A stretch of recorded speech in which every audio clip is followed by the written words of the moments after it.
Sir, if I ask you to lend me a small amount of money, I swear I'll pay every dollar back. But if I don't have it tonight, my mother will die. It is Sabon. The words came out of Ava Johnson's mouth in a broken rush, her voice shaking so badly she barely recognized it as her own. She stood near the edge of the living room, careful not to step too far onto the marble floor, her posture rigid, hands clenched together in front of her uniform. Years of training had taught her how to be invisible. Tonight, invisibility was no longer an option. Richard Hale turned slowly from the fireplace. The room was quiet except for the low crackle of burning logs. Expensive, silence, thick, controlled, untouched by urgency. Ava felt it press down on her chest. You want to borrow money, Richard said at last. His tone was calm, almost distant. Yes, sir, Ava replied quickly. Borrow, not beg. I'll sign anything. I'll work extra hours. I'll pay it all back. Before Richard could respond, sharp heels clicked against the floor from the hallway. What is going on here? The voice cut through the room like glass. Elaine Hale stepped in, impeccably dressed despite the late hour, her eyes already narrowed with suspicion. She took in the scene in seconds, her husband standing still, the maid frozen near the door and her lips tightened.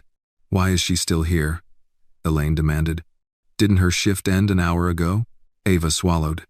Ma'am. Elaine raised a hand. Don't speak. Do that. She turned to Richard. You do realize how this looks, don't you? A young maid cornering you alone at night? Ava felt her face burn. That's not what I said. Don't speak, Elaine snapped, now fully facing her. I've seen this before. Poor girl with a tragic story. Always the same script. And, Richard frowned. Elaine, that's enough. We want to know. No, it isn't. She shot back. You're being manipulated. Richard, she's lying to you. 18. I'm not lying, Ava said, her voice breaking despite herself. My mother is in the hospital. She needs surgery tonight. I can prove it. Please. And, Elaine laughed. A sharp, humorless sound. Prove it?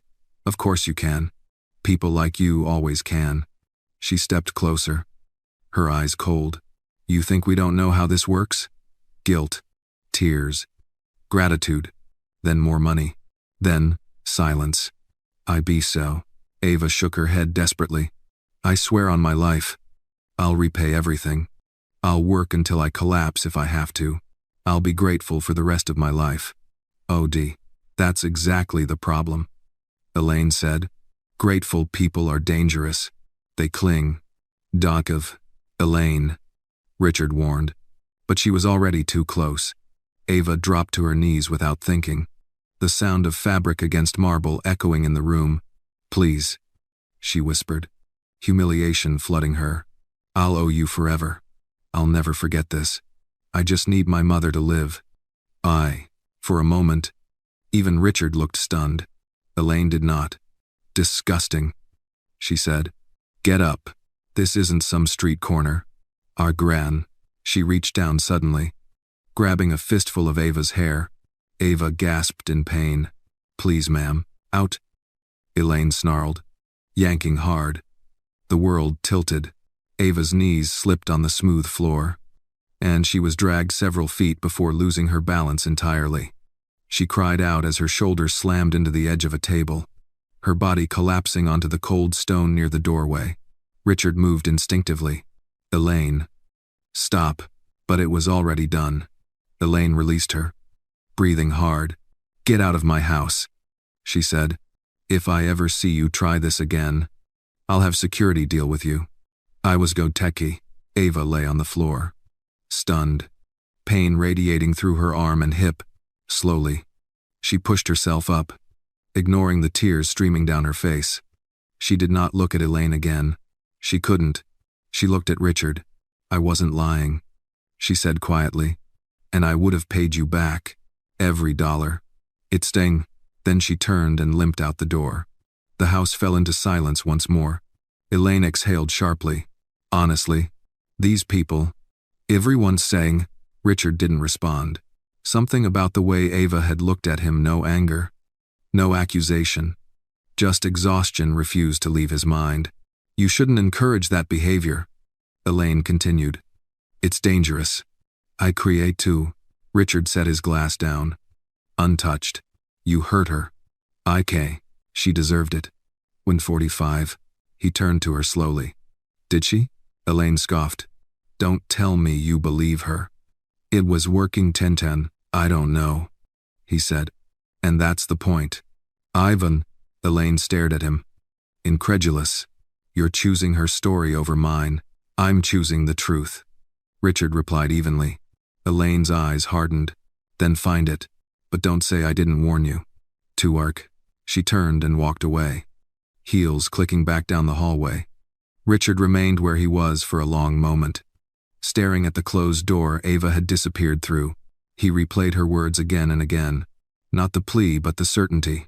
I will pay it back. He picked up his phone and made a call. Within minutes, he had the name of the hospital. St. Mary's. He looked down at his immaculate hands. Then at the smear of blood he suddenly noticed on the marble floor near the door. For the first time in years, Richard Hale felt something shift inside him, not guilt, not pity, but responsibility. And this time, he did not walk away. If Ava's story moved you, please like this video and tell us in the comments where you're watching from, because someone near you might be watching this story too. Ava did not remember how she got down the driveway. She remembered the cold more than anything else, the way it bit through her thin uniform as she stumbled past the iron gates, the way the night air burned her lungs when she tried to breathe too deeply. Every step sent a sharp jolt of pain through her shoulder where she had hit the table, down her side where she had landed hard against the marble floor. But pain was familiar. She could walk through pain. What frightened her was the emptiness. The house behind her stood silent and luminous, all glass and light and certainty. It did not look like a place where someone had just been dragged by the hair and thrown out. It never did. That was the cruelest part. Violence that left no visible mark on the walls always belonged to the one who fell, not the one who pushed. She reached the bus stop at the corner and sat down heavily, pressing her arm to her chest. Her fingers came away damp. Blood. Not much, but enough to make her stomach tighten. She closed her eyes and forced herself to breathe slowly, counting the seconds the way the nurse at St. Mary's had taught her mother to do during coughing fits. In, hold, out. Her phone vibrated in her pocket. For one brief, foolish second, she thought it might be him, that Richard Hale had followed her out, that he had stopped her, that he had said this was all a terrible mistake. It was the hospital. Ms. Johnson, the nurse said, her voice polite and distant. We need to confirm whether you'll be able to make the deposit tonight. Ava swallowed. I'm trying, she said. Please, just give me a little more time. And there was a pause, papers rustling, a keyboard tapping. We can hold the operating room until midnight, the nurse replied. After that, we'll have to reassess. Oh, midnight. Ava looked up at the dark sky, at the stars barely visible through the city's glow. Midnight was not a lot of time. It was barely anything at all. I understand, she said. Thank you. Right. She ended the call and pressed the phone against her forehead. Her hands were shaking now. No matter how hard she tried to stop them, she thought of her mother's face earlier that evening. Pale but still trying to smile. Still apologizing for being a burden. Don't bow for anyone. Baby, her mother had whispered. Promise me. Ava let out a sound that was somewhere between a laugh and a sob. She had broken that promise tonight in more ways than one. The bus arrived with a hiss of air brakes. She climbed on, ignoring the curious glance from the driver when he noticed her limp and the tear in her sleeve. She took a seat near the back, away from everyone else, and stared out the window as the city slid past. She had always known her place. That knowledge had been drilled into her early by teachers who expected less, by managers who spoke slowly to her as if intelligence were contagious, by customers who looked through her instead of at her. At the Hale residence, knowing her place had been an unspoken rule. Don't linger. Don't ask questions. Don't exist beyond the work you do. Tonight, She had broken that rule too. Her shoulder throbbed in time with the passing streetlights. She wondered if she should go to the emergency room herself, but the thought felt almost obscene. She could still walk. She could still breathe. That was more than her mother could say. When the bus dropped her near her apartment, Ava moved carefully up the narrow steps, gripping the railing with her good hand.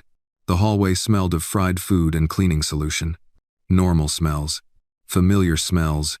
She unlocked her door and stepped inside the small, dim space she shared with her mother. The apartment felt wrong without her.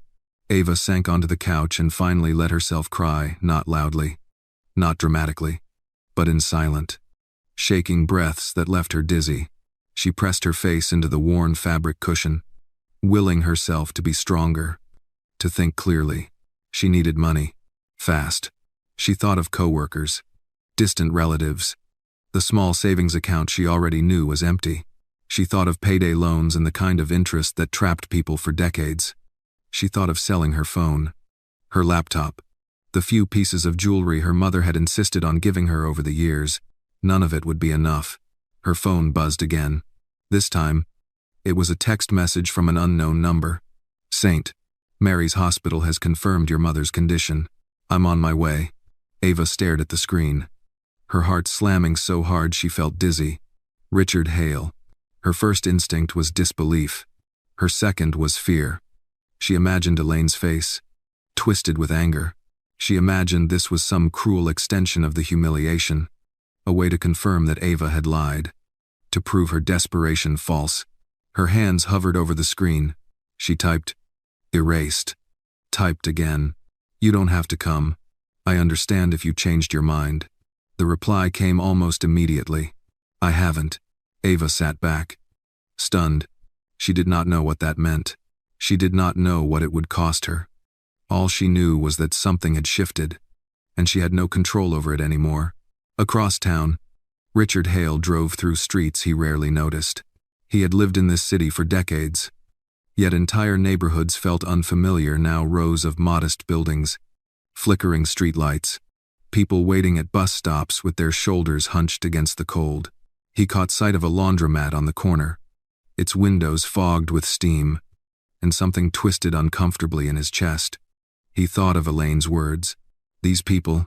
The phrase unsettled him more than he wanted to admit. At St. Mary's, the fluorescent lights were harsh and unflattering.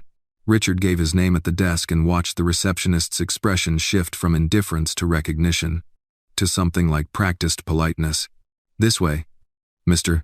Hale, she said. Ava saw him before he saw her. He looked out of place in the waiting room, tall and composed in a tailored coat, hands folded neatly in front of him. People glanced at him, then looked away, instinctively aware of the imbalance he carried with him like a shadow. He noticed Ava's injury immediately. What happened to your arm? He asked quietly as he approached. She stiffened. It's nothing. Whatever. He looked at the bruise darkening beneath the tear in her sleeve. That didn't come from nothing. Too mated. She hesitated, then shook her head. Please, don't. Izzy, he nodded once, respecting the boundary. How is your mother? They're waiting, Ava said, until midnight. This day, Richard checked his watch. There was still time. He spoke with the admissions staff, his tone calm but firm, asking questions, requesting documents, confirming details. Ava watched from her chair, her emotions a tangled mess of hope, shame, and fear. Every polite sentence felt like a miracle and an accusation at the same time. When he returned, he met her eyes. I verified everything, he said. Your mother's condition, the surgery, the cost, with C2. Ava's throat tightened. And you weren't lying. I fanned. The words hit her harder than any insult Elaine had thrown at her. She nodded, unable to speak. Richard took a breath. I need you to understand something, he said. What happened tonight was wrong. And Ava looked down at her hands. I shouldn't have stayed after my shift. That's not what I meant. Well. She looked up then, surprised. I'm going to cover the deposit, he continued. Tonight, we'll discuss the rest later. eyes. Her breath caught. "Sir, this is not charity," he said, echoing her earlier words. "It's a loan. On your terms." Ideades. Tears spilled over despite her best efforts. "Thank you," she whispered. "I'll pay you back. I promise. Every dollar. I believe you," he said simply. For the first time since she had fallen to her knees on that marble floor, Ava felt something loosen inside her chest. Not relief. Not yet. But possibility. Somewhere down the hall. A nurse called her name. Midnight was still approaching. But for the first time that night, Ava was not facing it alone. The waiting room clock clicked over with an unforgiving sound, each second announcing itself as if it mattered more than the last. Ava sat rigid in the hard plastic chair, her injured shoulder burning dully beneath her sleeve, her eyes fixed on the swinging doors that led to the operating wing. Every time they opened, her breath caught. Every time they closed again, disappointment settled deeper into her chest. Richard sat a few seats away, posture straight, hands folded loosely, his expression unreadable. He had made the calls, signed the paperwork, spoken to administrators in low, efficient tones. The deposit had been accepted, the surgery approved. On paper, everything was moving forward. On paper, "You can sit closer if you want," Ava said quietly after several minutes. The words surprised her as much as they surprised him. She had not meant to offer comfort. She barely had any left for herself. Richard looked at her, then shifted one seat closer without comment. "They said she'll be under anesthesia for at least 3 hours." Ava continued, her voice thin. "Sometimes longer. It depends on how much damage there is." "Tenchery, how long has she been sick?" he asked. Ava hesitated. This was not a question she usually answered honestly. "Longer than she admitted," she said. She kept saying it was just a cough, that it would pass. And you believed her?" "I wanted to go," Ava replied. Believing her was easier than forcing her to stop working. Richard nodded slowly. He understood that calculus, the choice between truth and survival.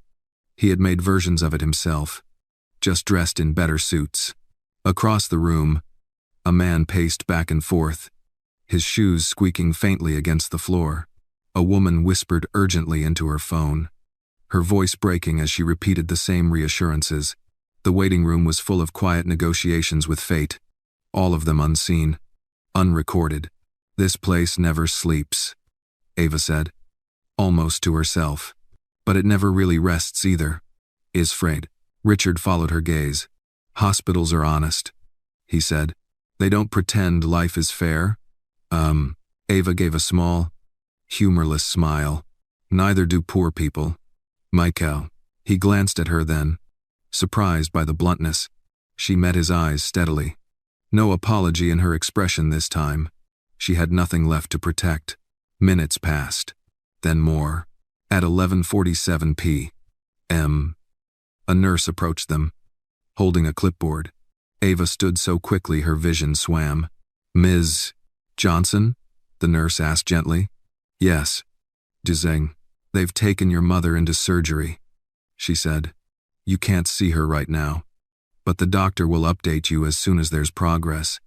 Ava nodded, gripping the edge of the chair until her knuckles turned white. "Thank you." As the nurse walked away, the reality settled in. There was nothing left to do now. No more pleading. No more bargaining. Just waiting. Richard checked his watch again, then looked at Ava. "Have you eaten?" She blinked. "I don't think so." End quote. "Today." "Then today." She shook her head. He stood. "I'll get you something." Resand. "You don't have to." "I know," he said. "I want to go." He returned a few minutes later with a paper cup of coffee and a wrapped sandwich from the vending area. Ava stared at it as if it were something foreign. "I might get sick," she warned. "That's all right," he said. "Eat anyway." Inisoded. She managed a few bites before her stomach rebelled. But even that small effort made her feel more anchored to her body, to the room, to the moment. "Thank you," she said again, more quietly. Richard nodded, then hesitated. About earlier, he began. Ava stiffened immediately. You don't need to explain. Do. I wasn't going to two-way, he said. I was going to apologize. Oh, she looked up sharply. For not stopping it sooner, he continued. For letting someone speak to you that way. For what happened to you? Ava's throat tightened. She's your wife. Aid. That doesn't make it acceptable. Is these not to do and paste in this? The words hung between them, heavier than any promise. Ava looked down at her hands, at the faint tremor she could not control. She thought I was trying to trap you, Ava said after a moment. People always think that if someone like me gets close to someone like you, it has to be for a reason. Is artist, and was it? Richard asked gently. Ava met his gaze again. Yes, she said. The reason was that my mother is dying. End quote. He did not look away. They sat in silence after that, the kind that no longer felt hostile. The clock crept closer to midnight, then past it, unnoticed. Time lost its sharp edges and became something softer, heavier. At 1:12 a.m., the doors opened again. A man in scrubs stepped into the waiting room, his expression tired but focused. Ava was on her feet before he could say a word. I'm Dr. Lawson, he said. Are you Ms. S. Johnson? Yes, she breathed. Is she?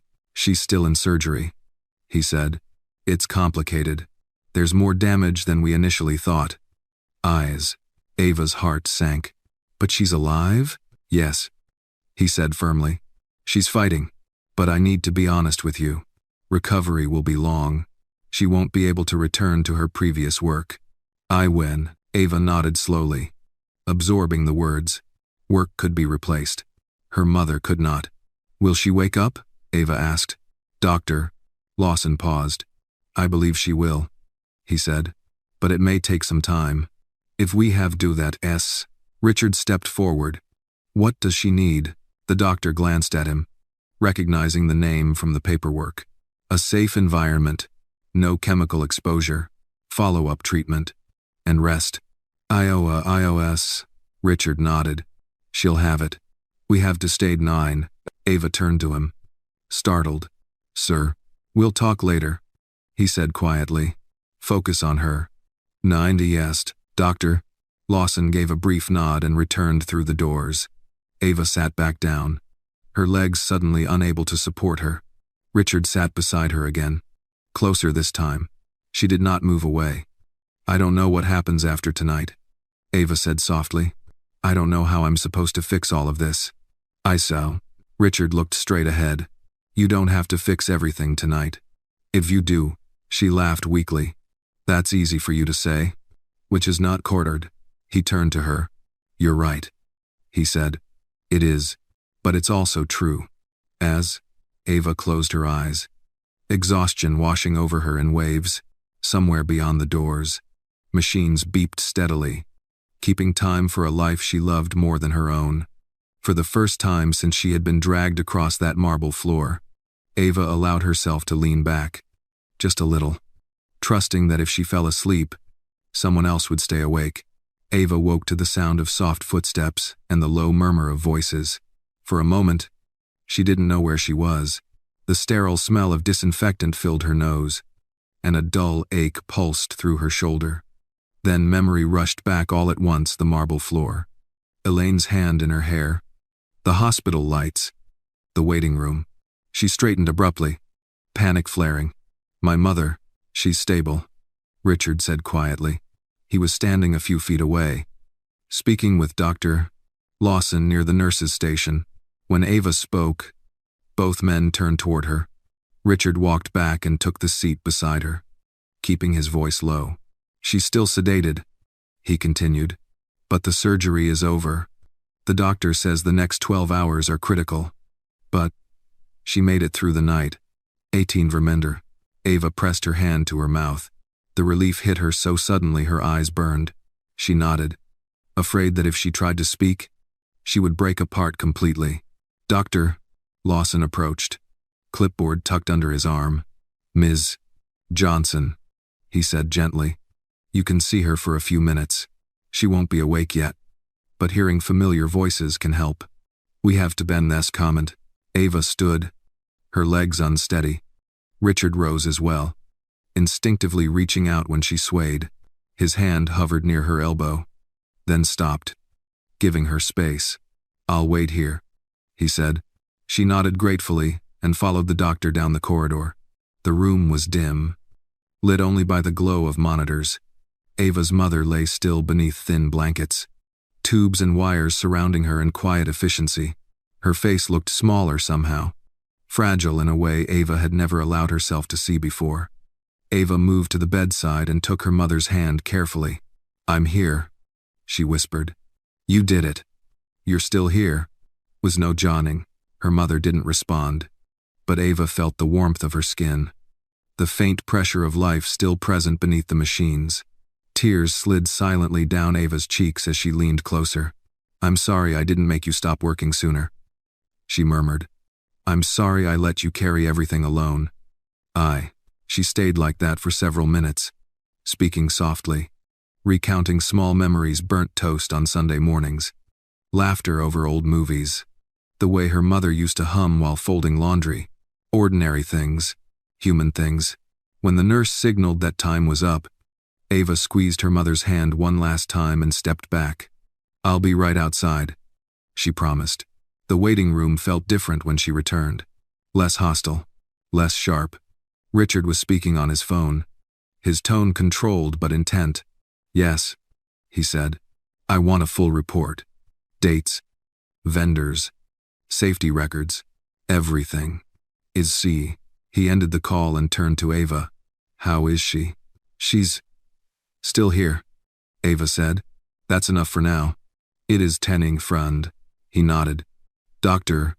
Lawson said she'll be moved to recovery shortly. You can sit with her later today.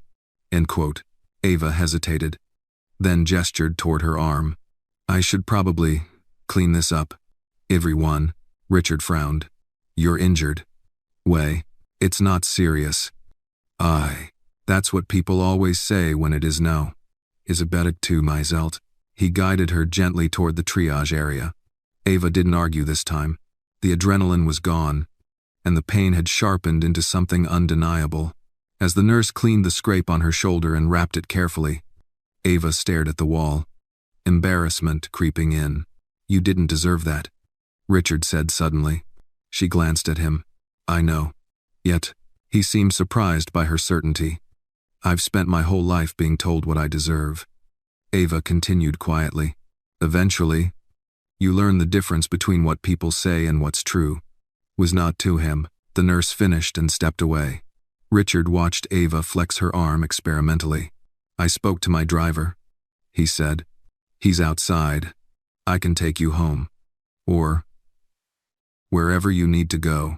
As Ava shook her head. I'm staying. In quote. With your mother? Yes. I come dine. He nodded. Then I'll stay too. .coms to visidios. She looked at him sharply. You don't have to. I know, he said. But I'm not leaving. They returned to the waiting area as dawn crept through the narrow windows, washing the room in pale light. The city outside was waking up, unaware of the small war that had been fought overnight. After a long silence, Ava spoke again. Why are you doing this? Richard didn't answer immediately. He watched a janitor mop the floor, the slow, methodical movements grounding in their simplicity.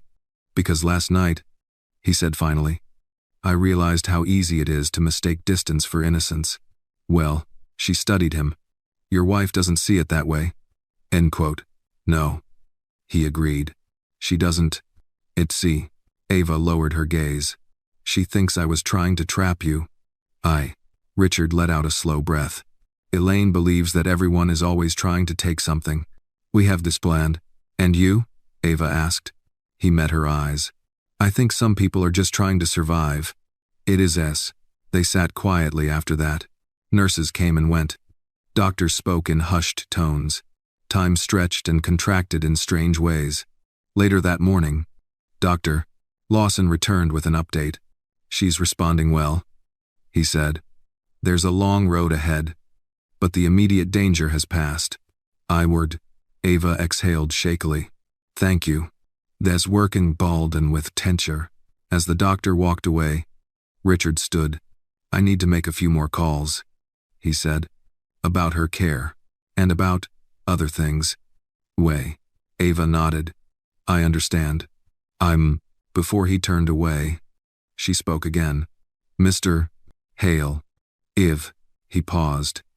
I meant what I said, she told him. About paying you back. Every dollar. It is Estadaper. He regarded her for a moment, then nodded once. I believe you. Oh, cannerers. He walked toward the exit, phone already in hand. Ava watched him go, unsure what the future held, but certain of one thing: whatever came next would not be simple, and it would not be quiet. But for the first time in a very long time, she felt that the truth, at least, was finally on her side. By late morning, the hospital had settled into a steady rhythm. Machines hummed softly. Carts rolled past with quiet urgency. Somewhere down the corridor, a television murmured a morning news program no one seemed to be watching. Ava sat beside her mother's bed, holding her hand, counting each rise and fall of her chest as if it were something fragile that might disappear if she stopped paying attention. Her mother had not woken yet, but her color was better, less gray, less distant. Ava leaned forward and whispered, "You scared me," then smiled faintly at the irony. Her mother had always been the strong one, the one who worked through pain, through exhaustion, through indignity. Seeing her like this felt like looking at the world upside down. A knock sounded softly at the door.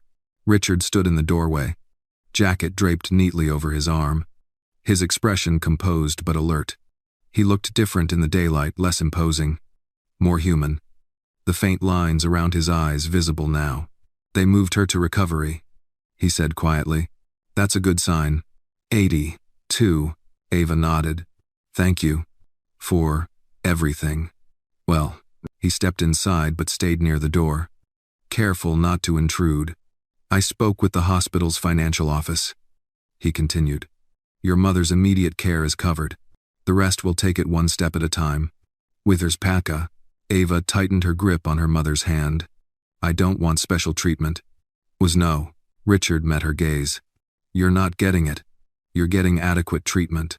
There's a difference. In better. She studied him for a moment, then nodded slowly. Someone from my office will contact you later today, he added, just to document the loan properly. It's, of course, Ava said. I'll sign whatever you need. We do, he hesitated. There's something else. End quote.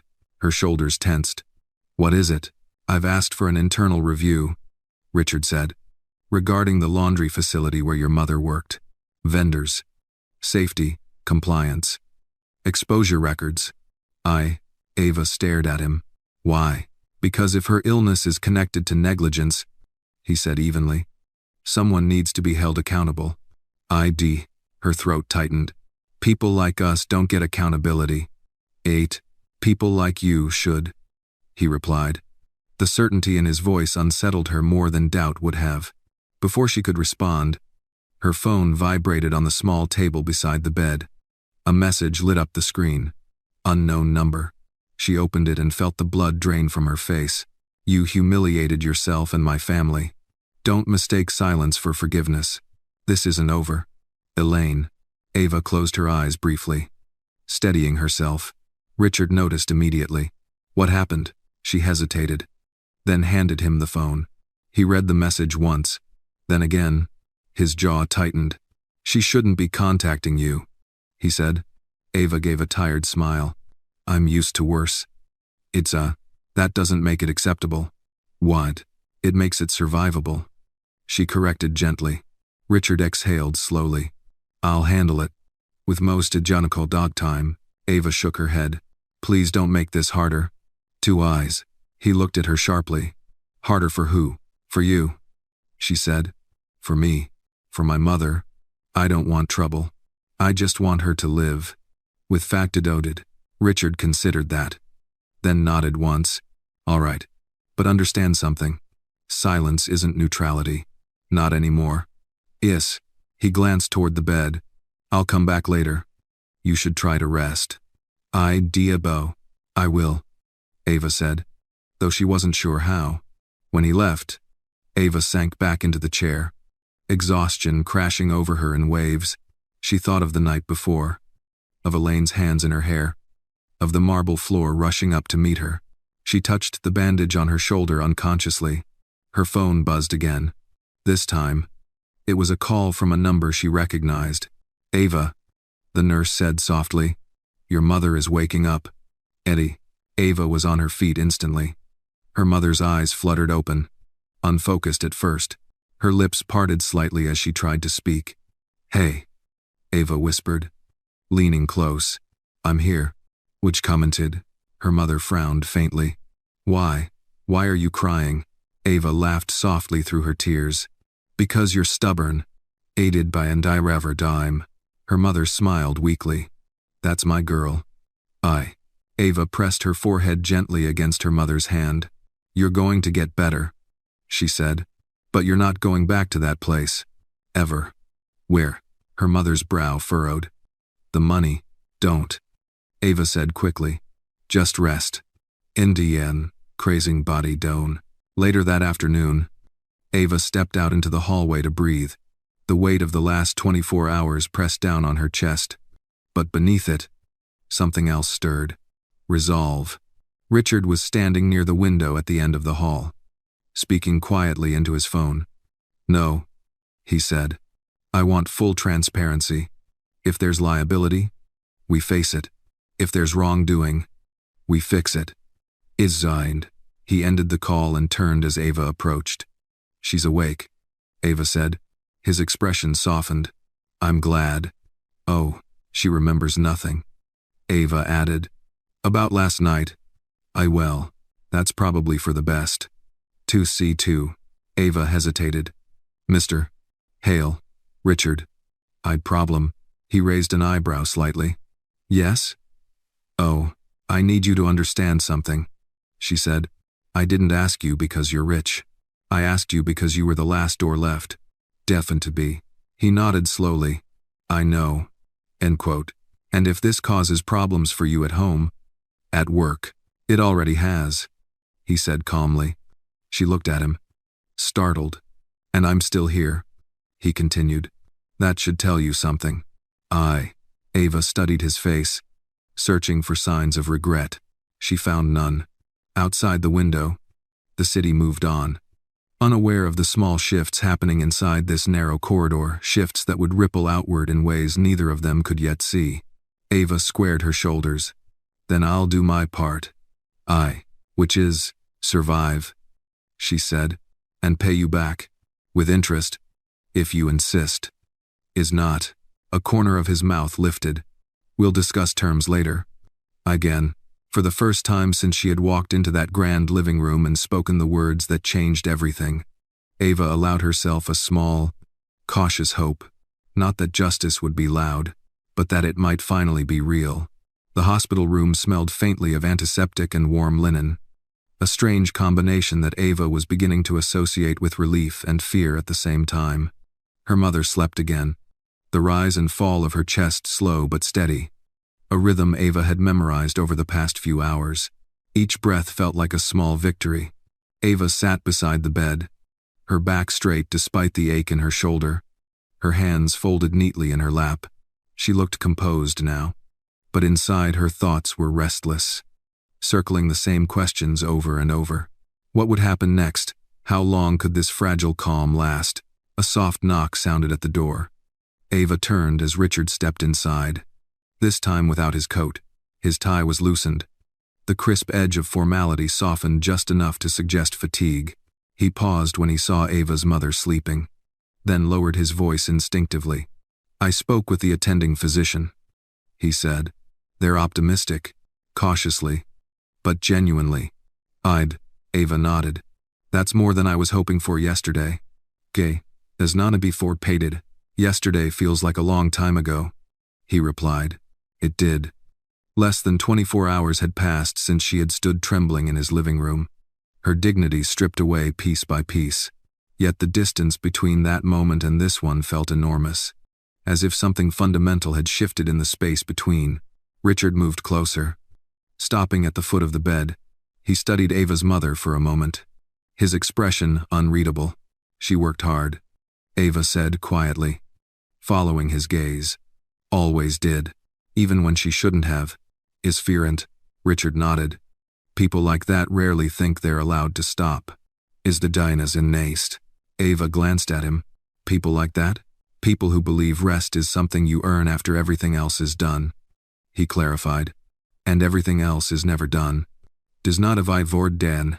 She considered his words, then gave a small, sad smile. That sounds familiar.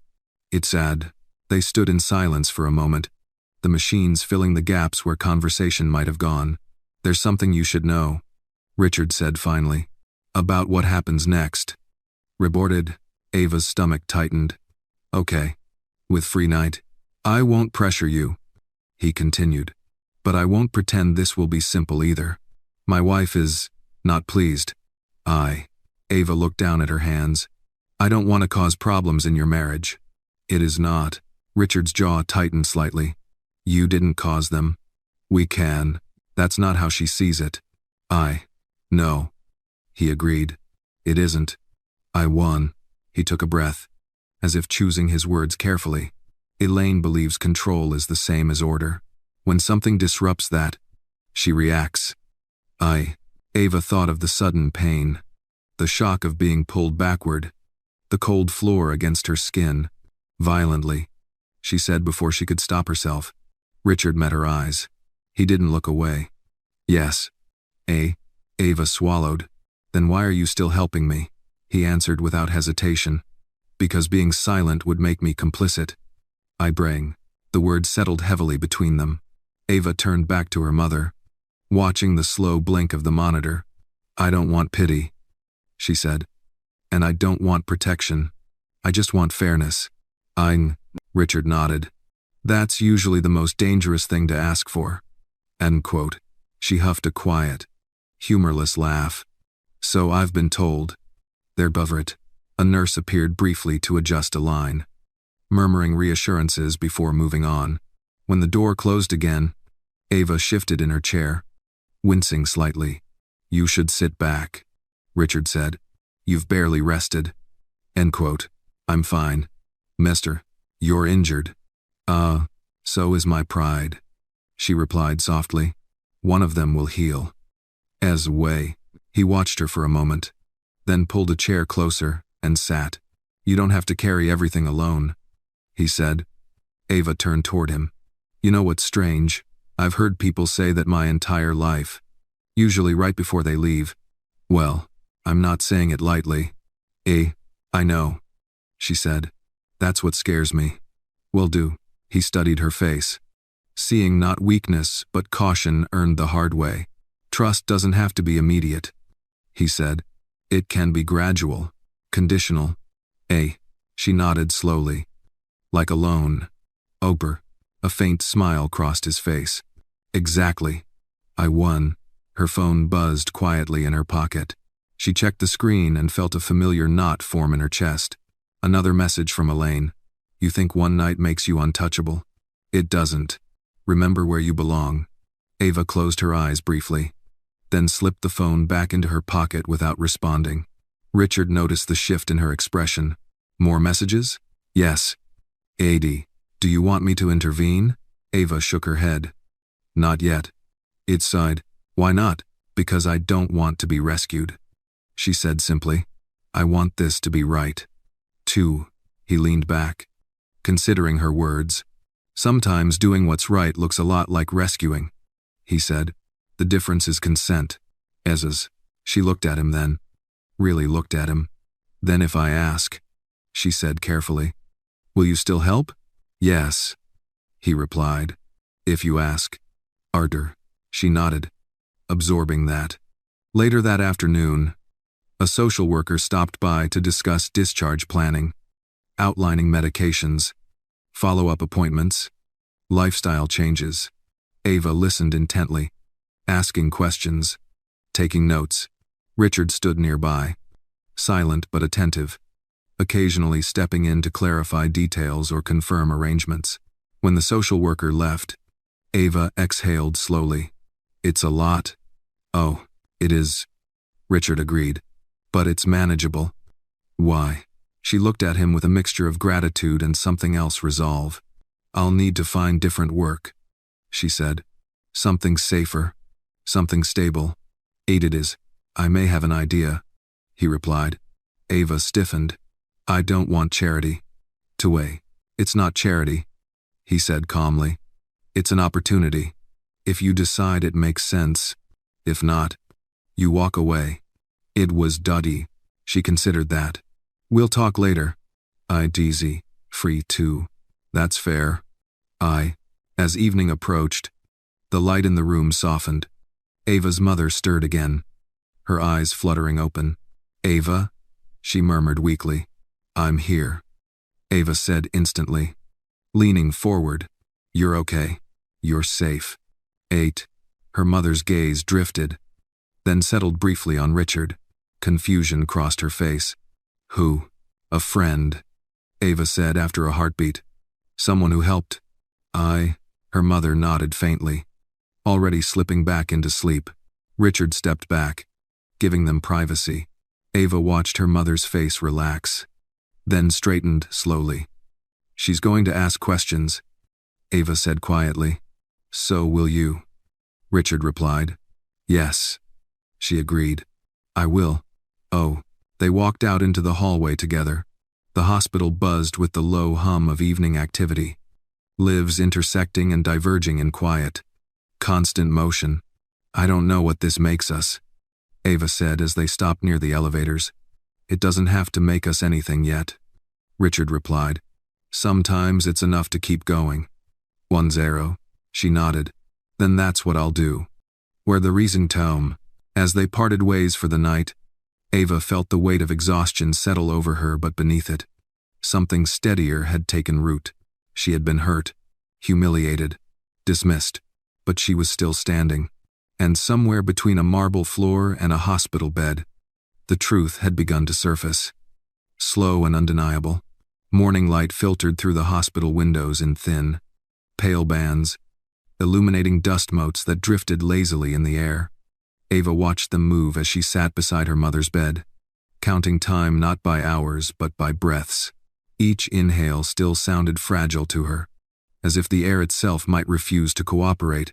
Her mother slept more deeply now, sedated but stable.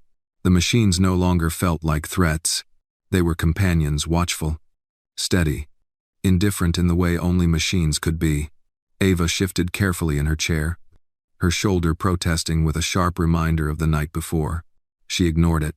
Pain had a way of shrinking when compared to fear, and fear had loosened its grip just enough to let something else take its place. Resolve. The door opened softly, and a nurse stepped in with a clipboard. "Good morning, Ms. Johnson," she said. "Your mother's vitals look good. We're going to start reducing the sedation this afternoon." "Oh, go." Ava nodded. "Thank you." "I am." As the nurse left, Ava allowed herself a small breath of relief. It wasn't victory. It wasn't safety. But it was forward motion. Her phone vibrated quietly on the small table beside the bed. This time, it wasn't Elaine. It was a message from an unfamiliar number, followed almost immediately by another. "This is Martin Lewis, legal counsel for Hale Industries. Mr. Hale has asked me to coordinate with you regarding documentation for the medical loan and related matters." Ava stared at the screen for a long moment. Related matters. The phrase carried weight. It suggested this was no longer just about money or a single night of desperation. It meant systems, processes, consequences. It meant being seen. She typed back slowly. "I'm at the hospital with my mother. I can speak later today." The response came quickly. "Of course.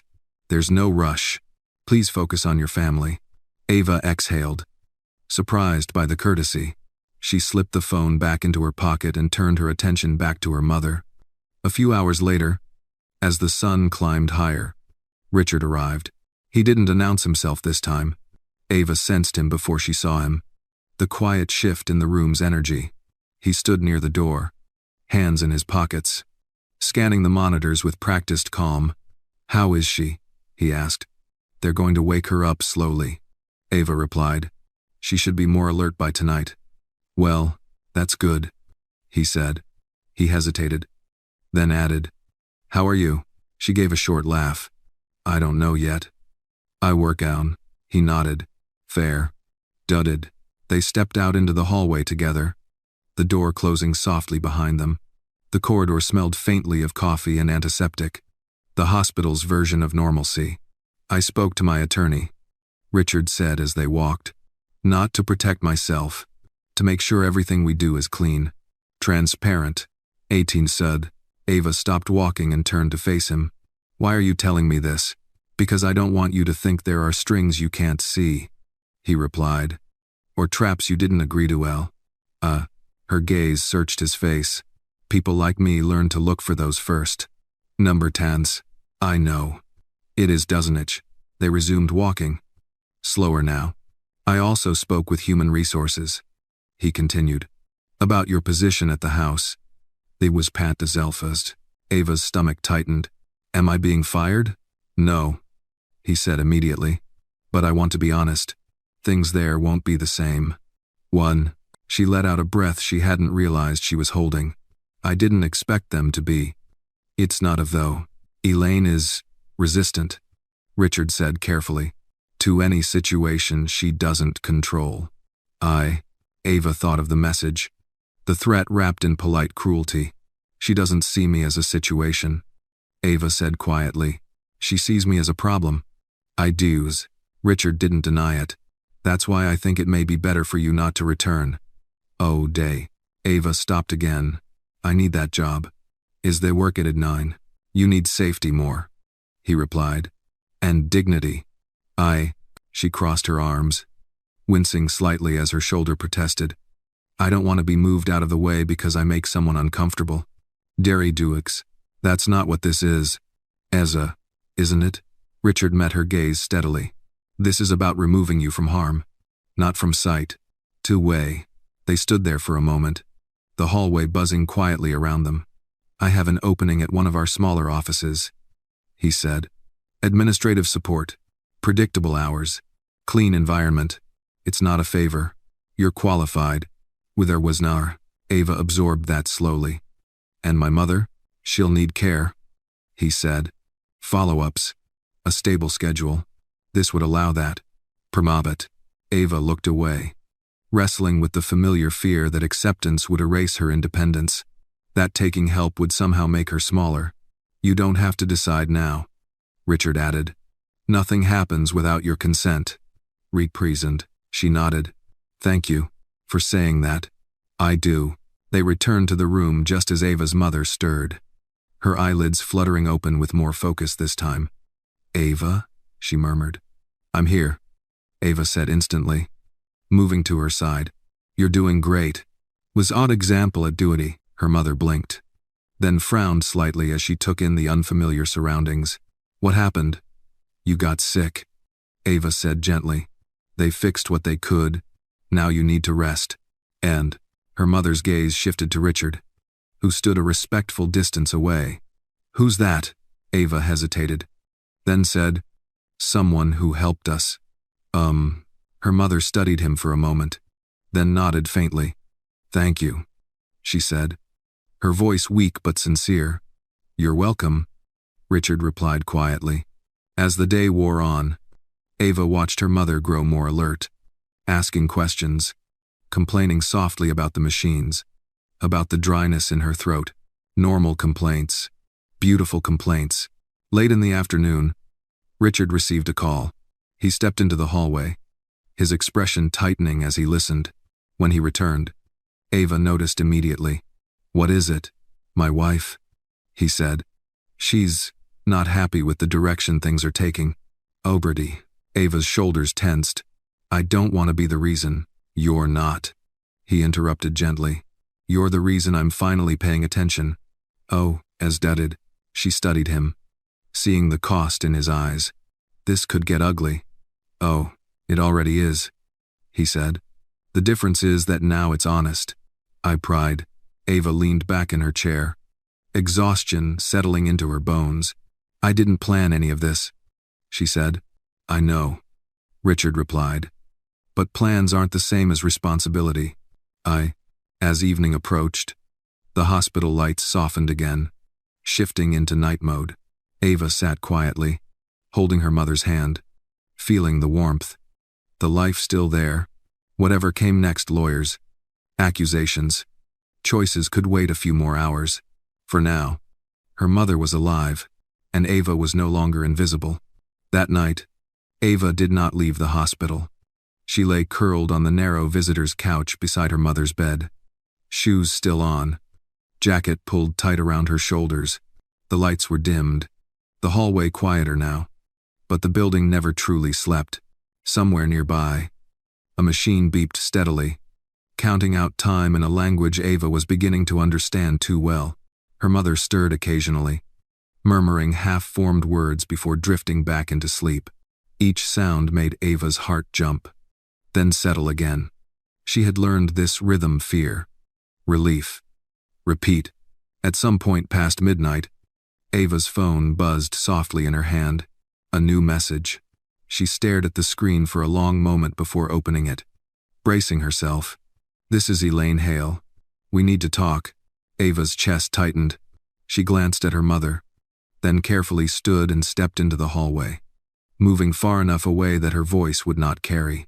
She leaned against the cool wall, closed her eyes once, and answered. I don't think that's a good idea. The response came almost instantly. You don't get to decide that. Ava exhaled slowly, the way she had been taught. In, hold, out. I'm at the hospital with my mother, she typed. She almost added please, then deleted it.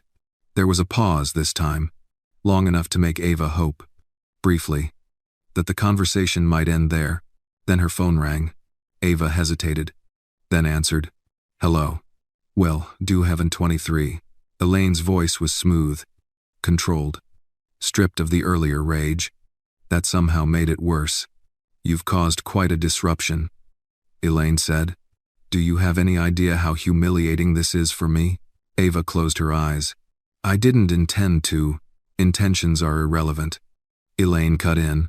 What matters is perception. And the perception right now is that you manipulated my husband. I do that. I didn't, Ava said quietly. I asked him for help. That's all. With Adawise. You cornered him, Elaine snapped. Alone. Late at night. You embarrassed yourself and me. Ava felt a familiar heat rise in her chest. You dragged me by my hair, she said, her voice trembling despite her effort to steady it. I fell. I was hurt. Die. Elaine laughed softly. Don't exaggerate. Ava opened her eyes, staring down the empty hallway. I'm not. There was silence on the other end. Then a sigh. Listen carefully, Elaine said. You will take the money. You will disappear quietly. And this ends. End quote. Ava swallowed. I'm not disappearing. It's Ignover. You don't have a choice. I do, Ava replied, surprising herself with the firmness in her voice. And I'm not asking for anything more than what was agreed. Well, for Mizet. Elaine's tone sharpened. You think Richard is choosing you? He's choosing order. Once things settle, you'll be forgotten. Maybe, Ava said. But not tonight. Was not Joe? Elaine hung up without another word. Ava lowered the phone, her hands shaking. For a moment, she felt the familiar pull to shrink, to retreat, to make herself smaller so the world would stop pushing back. Then she thought of the monitor beside her mother's bed, the steady proof of life. She straightened her shoulders and walked back into the room. Morning came slowly. Sunlight crept across the floor, touching the edge of the bed, the pale blanket, her mother's hand. Ava was awake when it happened, sitting upright, watching the machines. When her mother's eyes opened fully for the first time, Ava, she said, clearer now. Why does it hurt to breathe? Ava moved instantly to her side. Because your lungs are healing, she said gently. It's uncomfortable, but it means you're still here. Arkin, Her mother frowned. Did I scare you? Ava smiled. Tears threatening. Yes, very much. Her mother squeezed her fingers weakly. I'm sorry. With Macad other desire. Don't be. Ava whispered. Just stay. Everyone. A knock sounded at the door, followed by Dr. Lawson's familiar face. Good morning, he said. How are we feeling? Tired. Ava's mother replied.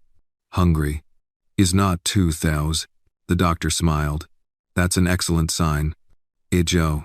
He explained the next steps: oxygen therapy, medication, weeks of rest, lifestyle changes that could no longer be ignored. Ava listened carefully, asking questions, committing everything to memory. When the doctor left, her mother turned her head slightly. You look hurt, she said, noticing the bandage. Ava hesitated. I fell. Her mother studied her face with the quiet perception that had always unsettled Ava. Did someone push you?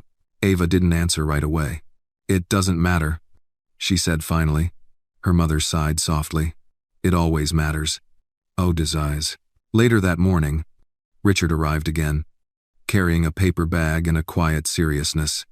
He greeted Ava with a nod, then turned to her mother. How are you feeling? He asked. Her mother looked at him curiously. Like I lost a fight, she said. But I'm still standing. Idea.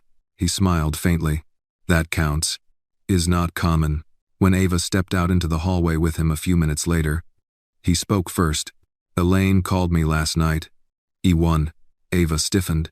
She called me too. Everyone, I know, he said. She told me. Would it prove? Ava stopped walking. She what? She wasn't hiding it, Richard said calmly. She believes confrontation is honesty. V's gone. And what do you believe? Ava asked. Richard met her gaze. I believe intimidation is not conversation. Relief and fear tangled inside Ava's chest. This is escalating. 2. Yes, he agreed. And that's precisely why we need to be careful. Is 1. Careful usually means quiet, Ava said. And quiet usually means someone like me loses. Oh, Richard didn't argue. Not this time. Well, guys, he paused, then added, I've instructed my attorney to document everything. Messages, injuries, witness accounts. With Cap to do that. Ava stared at him. Why? Because if we proceed, he said, we do it with the truth on record. 3. She exhaled slowly. I never wanted a war. Was working too. Neither did I, he said. But ignoring injustice doesn't prevent conflict. It just delays it. Ava leaned against the wall, fatigue washing over her. I'm tired. I know, he replied. That's why you won't do this alone. Well, she looked at him, searching for certainty. And if this costs you your marriage? Richard didn't answer immediately. When he did, his voice was quiet. Some costs only feel unbearable because we avoided them for too long. Oh, they stood there in silence, the hospital moving around them, life continuing with or without their consent. Inside the room, Ava's mother slept peacefully again, unaware of the lines being drawn beyond her door. Ava looked back at her, then at Richard. Whatever happens, she said, I'm not backing down. It is Deverett, he nodded. Neither am I. Doesn't. For the first time since she had spoken the words that changed everything, Ava understood that survival was no longer her only goal. Now, she wanted justice too. The tension followed Ava out of the hospital like a second shadow. By mid-morning, her mother had been transferred to a quieter recovery wing, stable enough to rest without constant interruption. Ava stood at the bedside a long time before leaving, memorizing the shape of her mother's face as she slept, the slight furrow between her brows that had been there for as long as Ava could remember. I'll be back this afternoon, Ava whispered. I promise. A-team. Her mother didn't wake, but Ava imagined she heard her anyway. She always did. Outside, the air was crisp and bright, the city moving with its usual indifference. Richard's car waited at the curb. Ava hesitated before getting in. the instinct to refuse help tugging at her again. "You don't have to," she began. "I know," Richard said, holding the door open. "But today, let me—" She slid into the passenger seat, careful of her shoulder. As the car pulled away, the hospital disappeared behind them, but the weight of it stayed with her. They drove in silence for several minutes. "I reviewed the preliminary findings this morning," Richard said eventually. "About the laundry facility." "It is well." Ava turned toward him. "Already?" "I asked for urgency," he replied. "They didn't disappoint." Her chest tightened. "And there were violations," he said evenly. "Long-term exposure risks that were documented but never corrected.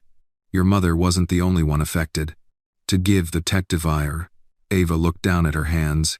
They knew. With Riplan. "Yes. ID. And they did nothing." Yes. End quote. The word landed heavily. Ava closed her eyes briefly. She kept saying she couldn't quit. That if she did, someone else would just take her place. Rated R. "That's usually how systems survive," Richard said. "By convincing people they're replaceable." Injure. The car stopped at a red light. Ava watched a woman cross the street pushing a stroller. Her face tired but determined. Ordinary life. Moving on. "What happens now?" Ava asked. Richard glanced at her. "That depends on you." "Everyone." She frowned. "On me? This could become formal," he said. "Investigations, claims, accountability. Or it could stay quiet. Medical assistance. Job transition. No public attention." With these, Ava understood immediately. Silence for safety. Noise for justice. "And what do you want?" she asked. He didn't answer right away. "I want the truth acknowledged," he said finally. "But it's not my body that paid the price." Was lived. Ava swallowed. "If this becomes public, my mother will be protected," he said. "I won't allow retaliation." 18. "You can't guarantee that," Ava replied. "Not for people like us." "Dake Spires of the Monet?" Richard nodded. "No, I can't. That's why this has to be your choice." Intended. They arrived at her apartment building shortly after. Ava paused with her hand on the door handle. "I need to change," she said. "And think." "I'll be at the office," Richard replied. "Call me when you're ready." "Come." She nodded and stepped out of the car. Inside the apartment, the quiet felt heavy. Ava changed her clothes slowly, wincing as she moved her shoulder. She stood in front of the small bathroom mirror and studied her reflection. The bruise was still visible beneath the bandage. Her eyes looked older than they had a week ago. Her phone buzzed on the counter. "Elaine again. I hear you're planning something foolish." Ava stared at the message, her jaw tightening. "This doesn't concern you." Ava typed back before she could stop herself. The response was immediate. "Everything that concerns Richard concerns me." Ava's fingers hovered over the screen. Then she typed, deliberately, "Then you should be concerned with the truth." There was a long pause, longer than usual. When the reply came, it was shorter. "You won't win this." Ava set the phone down, her hands shaking not with fear this time, but anger. She sat at the small kitchen table and opened her laptop, pulling up old emails, saved pay stubs, documents her mother had kept just in case. She didn't know what she was looking for at first, only that she needed to understand the shape of what had hurt them. Hours passed. By the time she returned to the hospital that afternoon, Ava felt different. Tired, yes, but steadier. Her mother was awake, sipping water, her voice stronger now. "You look serious," her mother said. "I am," Ava replied, taking her hand. "We need to talk. It's, about the job, about the chemicals, about the years her mother had worked through coughing fits and exhaustion because there was no other option." Her mother listened quietly, eyes closing at times, then opening again. "They'll make trouble for you," her mother said softly when Ava finished. "They already have," Ava replied. "This just gives it a name." Her mother sighed. "I didn't raise you to be quiet." "Whoa," Ava smiled faintly. I know. Everyone. Richard arrived later that evening. Ava met him in the hallway. I've made a decision, she said. He studied her face. And? I want it documented. Ava said. All of it.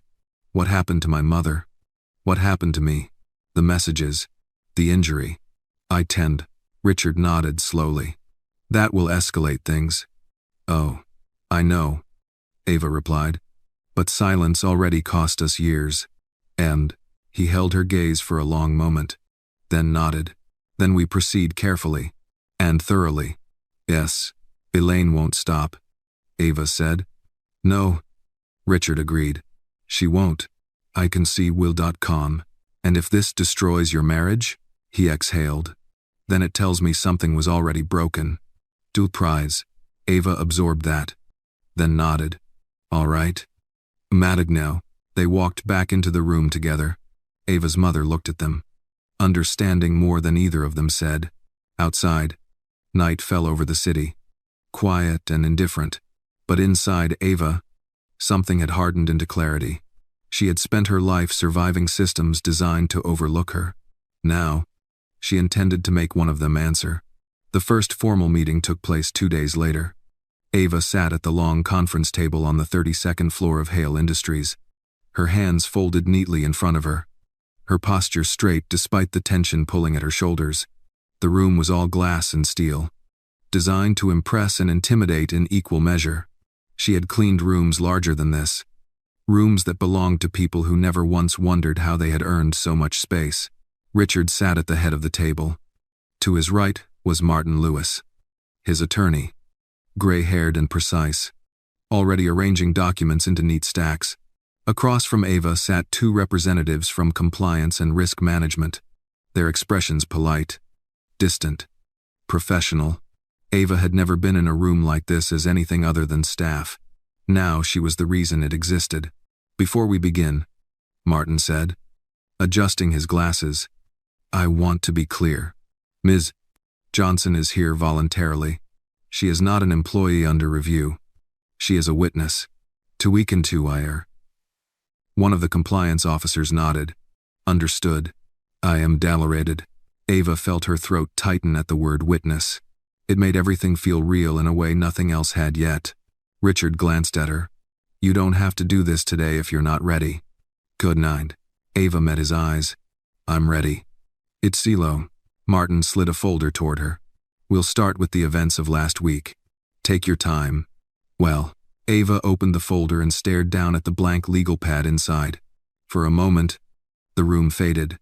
She saw instead the marble floor. The sudden pain, the shock of being pulled backward. Her voice came out steady anyway. I asked Mr. Hale for a loan. She began. Not a gift. A loan. To cover an emergency medical deposit for my mother. Action. She described the hospital, the timeline, the urgency.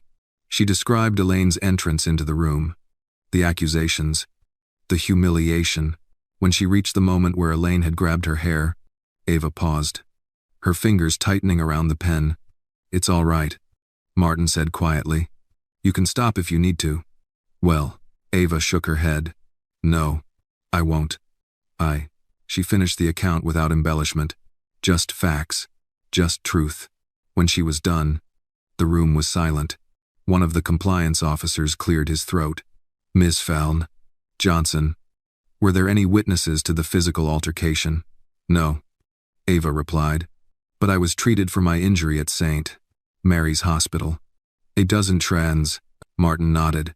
We've already requested the medical report. The officer made a note. Thank you. It's Dabesust. Richard had not spoken once. When the meeting ended, Ava felt hollowed out, as if she had poured something essential onto the table and left it there. She stood slowly, her knees unsteady. You did well, Martin said. Ava gave a small nod. It didn't feel like doing well. There, it rarely does, he replied. Outside the conference room, Richard walked beside her in silence until they reached the elevator. You didn't have to stay for all of that, Ava said quietly. It was my statement. Well, I know, he replied. I stayed anyway. It is not, The elevator doors closed, and the city slid into view behind the glass. Elaine was waiting in the lobby. She stood near the reception desk, perfectly composed, her posture elegant, her expression calm in a way that felt rehearsed. Ava felt the tension coil instantly in her chest. Richard stopped short. "Elaine, we have to dode." Her eyes flicked to Ava, then back to him. "So this is happening," she said coolly. "Yes," Richard replied. "It is. Resent." Elaine smiled faintly. "You're humiliating yourself." Red matted. "No," he said. "I'm correcting myself." With Bedignauthers, she turned to Ava then, her gaze sharp. "Enjoy this moment," she said. "It won't last." We dudded. Ava felt her pulse quicken, but she did not look away. "I'm not enjoying it," she said. "I'm enduring it." Elaine laughed softly. "You think that makes you brave? I think it makes me honest." Elaine's smile faltered. Just for a fraction of a second, Richard stepped between them. "That's enough." Undone press. Elaine's eyes hardened. "You're choosing her." I'm choosing the truth," he replied. She looked at him for a long moment, then shook her head. "Then don't be surprised when the cost comes due."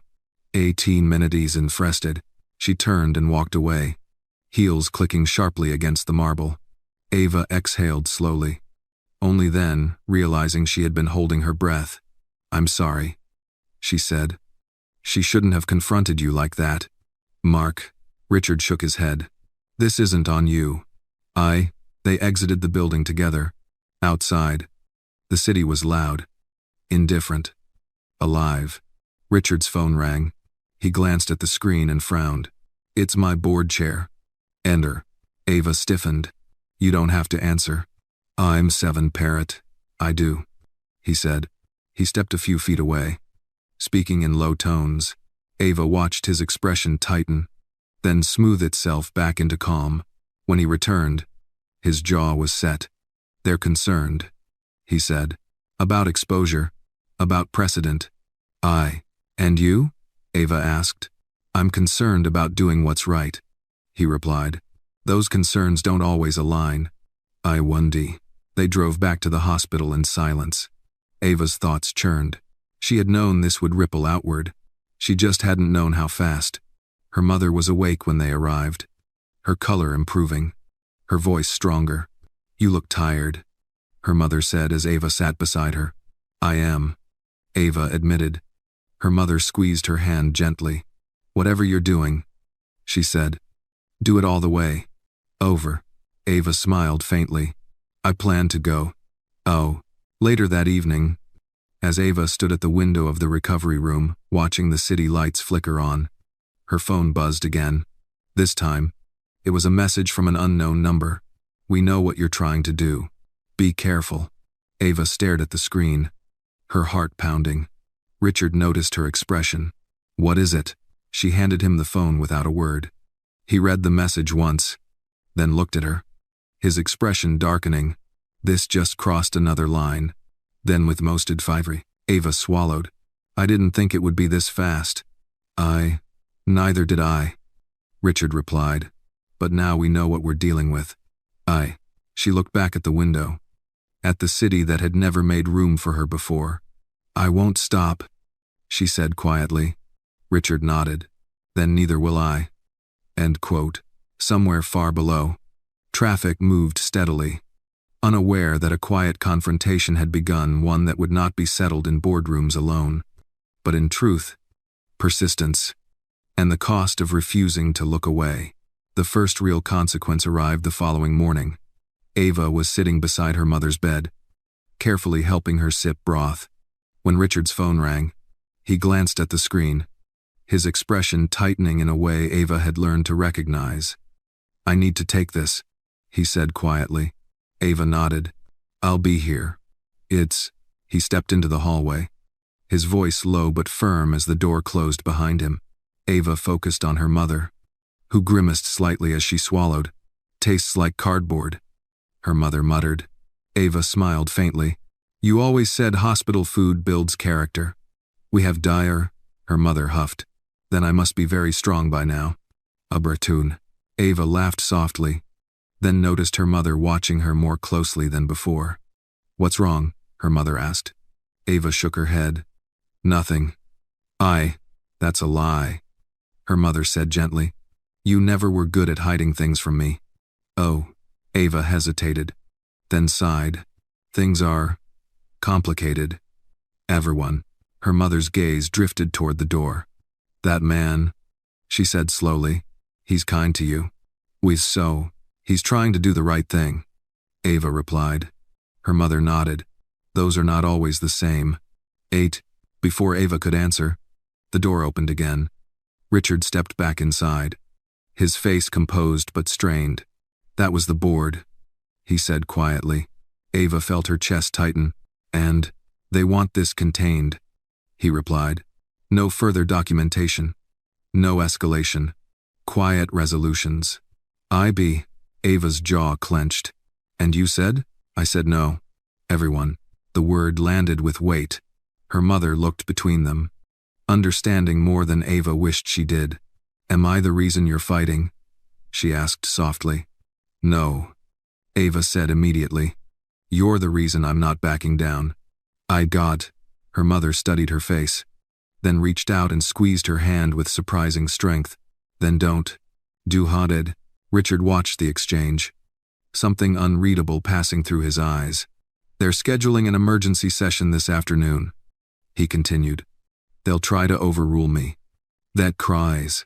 Can they? Ava asked. Yes, he said honestly, but not without leaving a trail. Ava exhaled slowly. That's what they're afraid of. For example. Yes. Iddies. Her phone buzzed again. Ava glanced at the screen and felt a chill run through her. It was another unknown number. Stop before you regret it. She didn't show it to her mother this time. She handed it to Richard instead. His jaw tightened as he read it. This is intimidation. Doctus. Ava nodded. I know. I did. We'll log it, he said. Every message. Day. Her mother watched them, her expression grave. People don't threaten you unless they think they're losing, she said. Richard looked at her with new respect. That's usually true. Later that afternoon, Ava left the hospital for the first time in days. Richard insisted she go home, shower, eat something real. I'll be back before evening, Ava promised her mother. You better, her mother said. I'm not done nagging you yet. Ari, outside. The city felt louder than Ava remembered. Too bright, too fast. She walked slowly, her shoulders still aching, her thoughts heavy. When she reached her apartment, she found a man waiting near the entrance. He looked ordinary, mid-40s, neutral expression, too neutral. Ms. Johnson? He asked. Ava stopped short. Who's asking? I represent interests concerned about your recent activities, he said smoothly. Her pulse spiked. I have nothing to say to you. He smiled thinly. You might want to listen anyway. This path you're on, it can get uncomfortable. Ava felt fear surge, then settle into something colder. You should leave. Urkan, think carefully, he continued. People in your position don't usually win these fights. At it. Ava met his gaze steadily. People in my position don't usually get to tell the truth either. That doesn't mean they shouldn't. And his smile faded. You're making a mistake. Then it's mine to make. She walked past him, heart pounding, and did not look back. Inside her apartment, Ava locked the door and leaned against it, breathing hard. Her hands shook, but she forced herself to stand upright. She called Richard immediately. They approached me, she said as soon as he answered. At my building, Ardudu. There was a brief, dangerous silence on the other end of the line. Are you safe? Yes. But they're not being subtle anymore. No. He agreed. They're escalating. Was not together. So are we, Ava said quietly. She showered, letting hot water pound against her tense muscles, washing away hospital smells and fear alike. As she dressed, She noticed the bruise on her shoulder had darkened, spreading like ink beneath her skin. Proof. When she returned to the hospital that evening, Richard was already there, speaking with Martin in the hallway. They stopped when they saw her. They approached her. Richard said to Martin, "In person." "Ours." Martin's expression hardened. "That changes things." "Whenever one." "How?" Ava asked. "It strengthens your position," Martin replied, "and weakens theirs." Ava nodded slowly. Inside the room, her mother looked up as she entered. "You're late. Thanks for watching and iTunes. Traffic," Ava said, smiling. Her mother studied her face. "You're scared. Is not example, eh?" "Yes," Ava admitted. "But I'm not stopping." "We can't." Her mother nodded approvingly. "Good. Fear keeps you careful. Courage keeps you moving." Decidem. Richard stood near the window, looking out at the darkening sky. "The board meets tomorrow," he said. "They'll try to force a resolution." "Okay. And you?" Ava asked. "I'll force a choice," he replied. She joined him at the window. "This could cost you everything." "Is the con?" He met her gaze. "Some things are more expensive than money." "Is no eyes to us." They stood there in silence, the city glowing below them, unaware of the lines being drawn above. Ava felt the weight of it all settle fully for the first time, the threats, the pressure, the imbalance of power, and yet, beneath it, something else remained. Clarity. She had spoken the truth. She had refused to disappear. Whatever happened next, she would not be alone and she would not be silent. The board meeting began at 9 o'clock sharp. Ava was not in the room, but she felt its presence like a pressure system moving through the city. She sat in the hospital cafeteria with a cup of untouched coffee, her phone face down on the table, every muscle in her body taut with anticipation. Richard had insisted she stay with her mother. "This part is mine," he had said calmly. "You've done enough. It's ace to instand of everyone." She hadn't argued, not because she agreed, but because she understood the strategy. Visibility mattered. And today, too much visibility could become a weapon. Her mother dozed lightly in her room upstairs, oxygen hissing softly, the steady rhythm of recovery continuing one breath at a time. Ava had pulled the chair close to the bed earlier, holding her mother's hand until she fell asleep again, then slipped away quietly. Now she waited. At exactly 9:17 a.m., her phone buzzed. "Richard." It started. She exhaled slowly and typed back, "Ava, I'm here." Minutes dragged by. Conversations murmured around her, nurses laughing softly, a doctor reviewing notes, someone arguing quietly about parking validation. Ordinary concerns. Ava felt oddly detached from them, as if she were standing behind glass. Her phone buzzed again. "Richard. They're pushing for containment." Severance language. Non-disclosure. Ava's jaw tightened. "Ava. About me?" "Richard. About everything." She stared at the words, anger flaring hot and immediate. Even now, they wanted silence. Clean lines. No mess. "Ava. And you?" There was a longer pause this time. She thought of Elaine, of the man outside her apartment, of the message that had arrived too quickly to be coincidence. She thought of her mother, lying upstairs because someone had decided it was cheaper to ignore warnings than to fix a system. Finally, the phone vibrated again. "Richard. I put the documentation on record." Ava closed her eyes.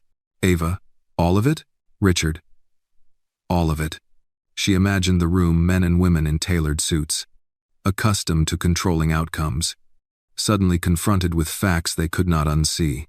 Elaine's fury, the board chair's careful language, lawyers calculating risk.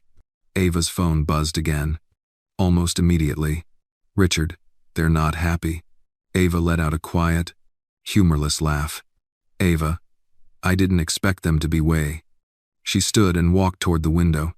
The city spread out below her in orderly chaos. Somewhere in that skyline were offices where decisions had been made without ever considering her mother's lungs, her future, her worth. Her phone buzzed again. "Richard. They've called a recess." Ava's heart pounded. Recess meant negotiation, pressure, deals behind closed doors. Ava, are they trying to remove you? Richard. They're trying. She pressed her palm flat against the glass, grounding herself. Ava, and Elaine? Another pause. Richard, she's here. Ava swallowed. That didn't surprise her. Elaine never stayed away from battles she believed she could win. Ava, be careful. Richard. 10 minutes passed. Then 20. Ava forced herself to return upstairs. Sitting alone with her thoughts was making everything louder. When she reached her mother's room, she found her awake, eyes open, watching the television without really seeing it. You look like you're waiting for bad news, her mother said quietly. Ava managed a small smile. I'm waiting for honest news. It's seen. Her mother studied her for a moment. That's usually harder to hear. I grand. Ava sat and took her hand. How are you feeling? Tired, her mother replied. But alive, which I hear is an improvement. Oh, Ava laughed softly. A significant one. I have their weld. They sat together in silence for a few minutes. Then Ava's phone buzzed again. Richard. It's done. Ava's breath caught. Ava. What does that mean? Richard. I'm stepping down as CEO effective immediately. The words blurred for a moment. Ava. They forced you out. Richard. They gave me a choice. Silence or accountability. I chose accountability. Ava closed her eyes. A rush of conflicting emotions flooding her chest.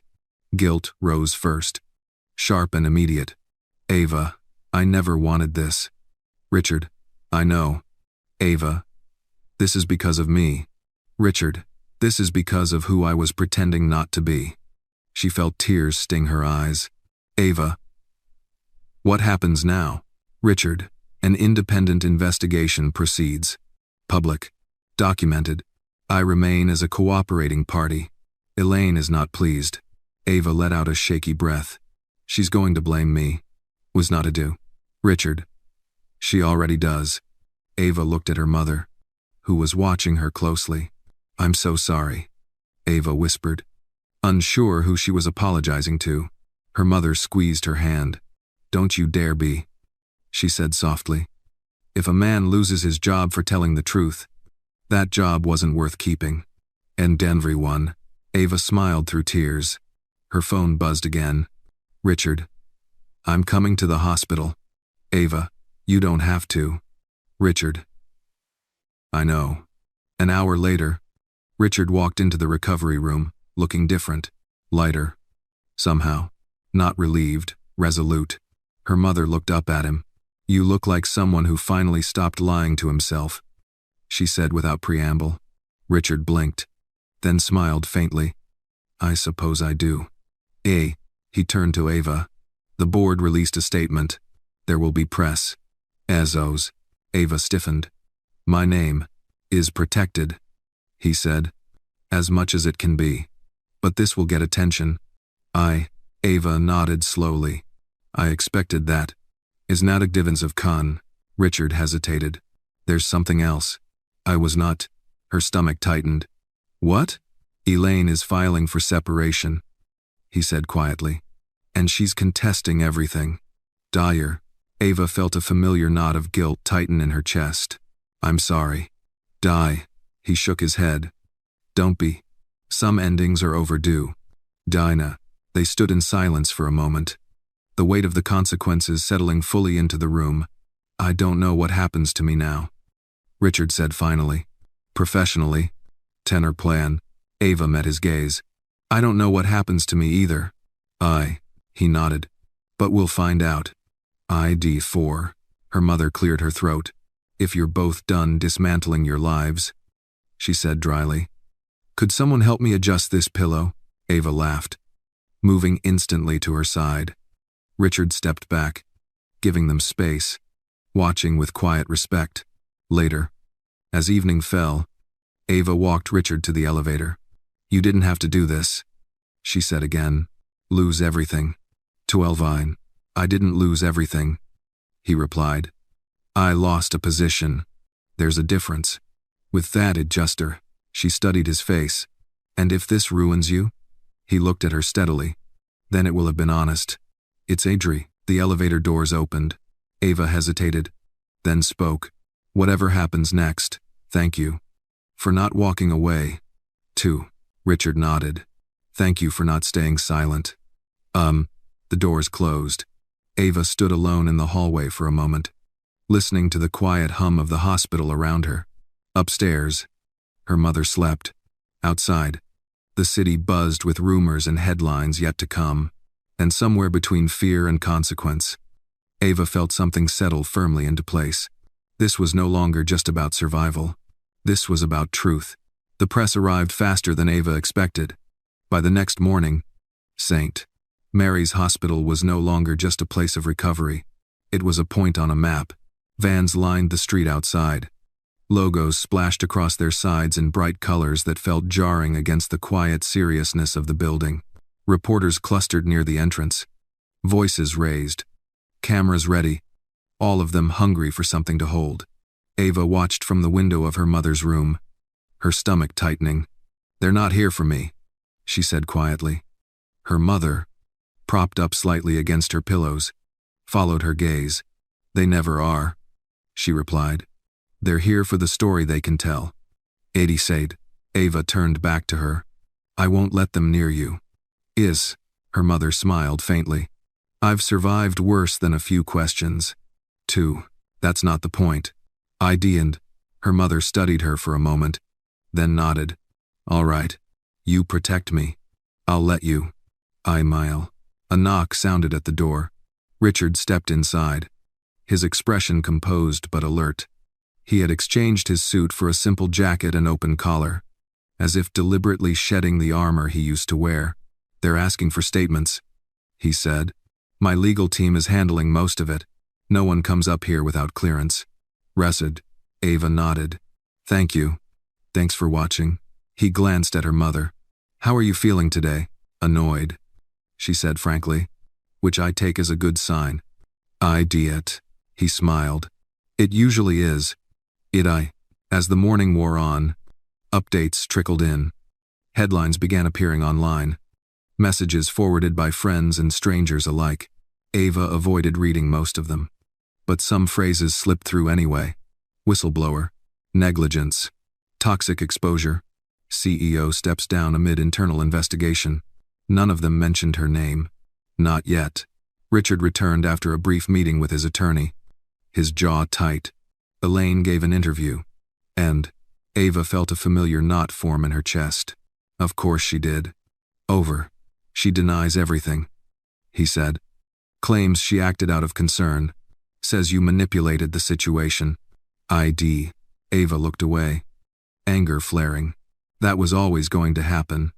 With clients. Yes, he agreed. But there's something else. He hesitated. What? Ava asked. She implied that you were involved with me, he said carefully. That your motives weren't purely financial. Ava felt heat rush to her face. That's disgusting. He said. I know. Yes, her mother snorted softly from the bed. That woman has never forgiven the world for existing, she said. Ava managed a small smile, then sobered. What does this mean? It means the narrative is shifting. Richard replied. They'll try to discredit you if they can't silence you. Love downs to Maid.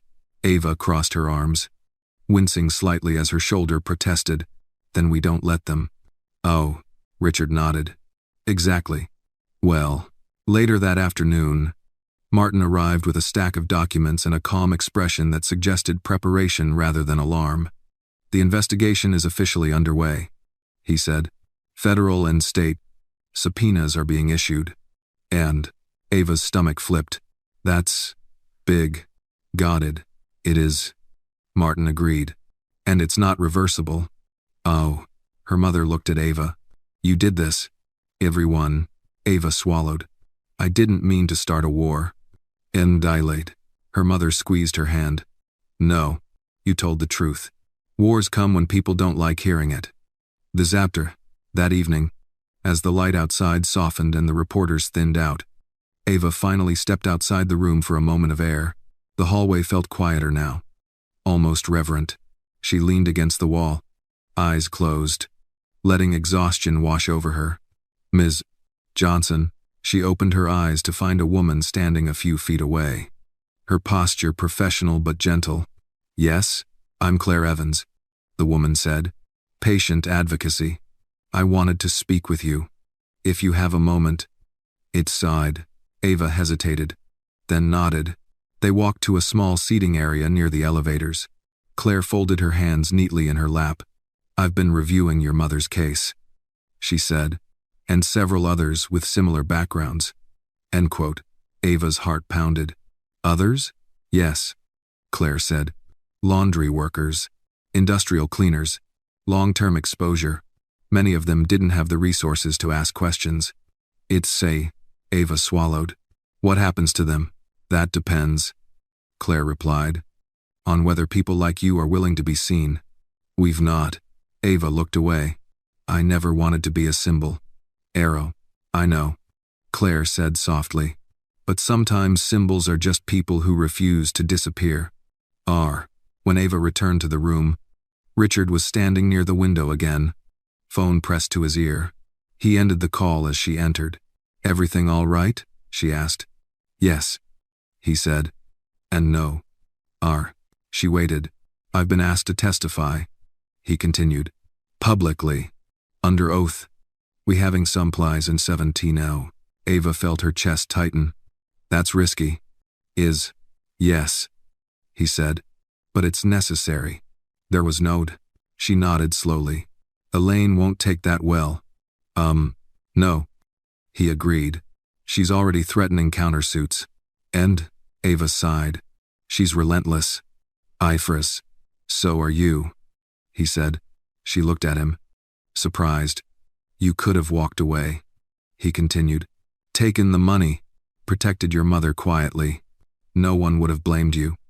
Dan. Ava shook her head. I would have. We constate, her mother smiled faintly. She's stubborn, she said. Gets it from me. Way. Richard returned the smile, then sobered. There's something else you should know. With you cast. Ava braced herself. What now?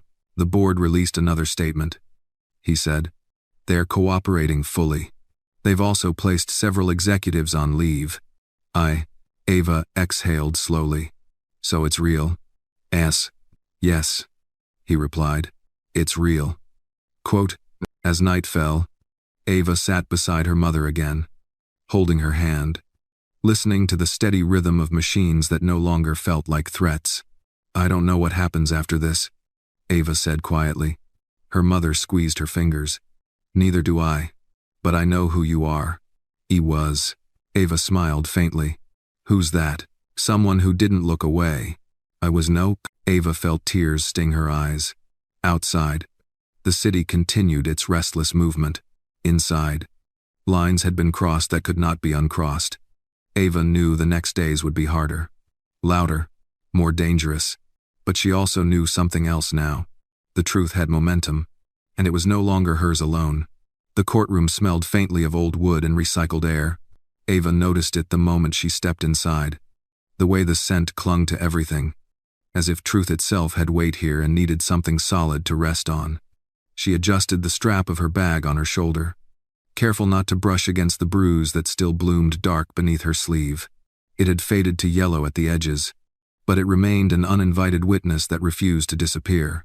Richard sat several rows ahead, straight-backed, hands folded, his gaze fixed forward. He had not looked back since entering. Ava understood why. Turning around would feel like doubt, and doubt had no place here today. Her mother sat beside her, bundled in a light cardigan, oxygen tubing discreet beneath her collar.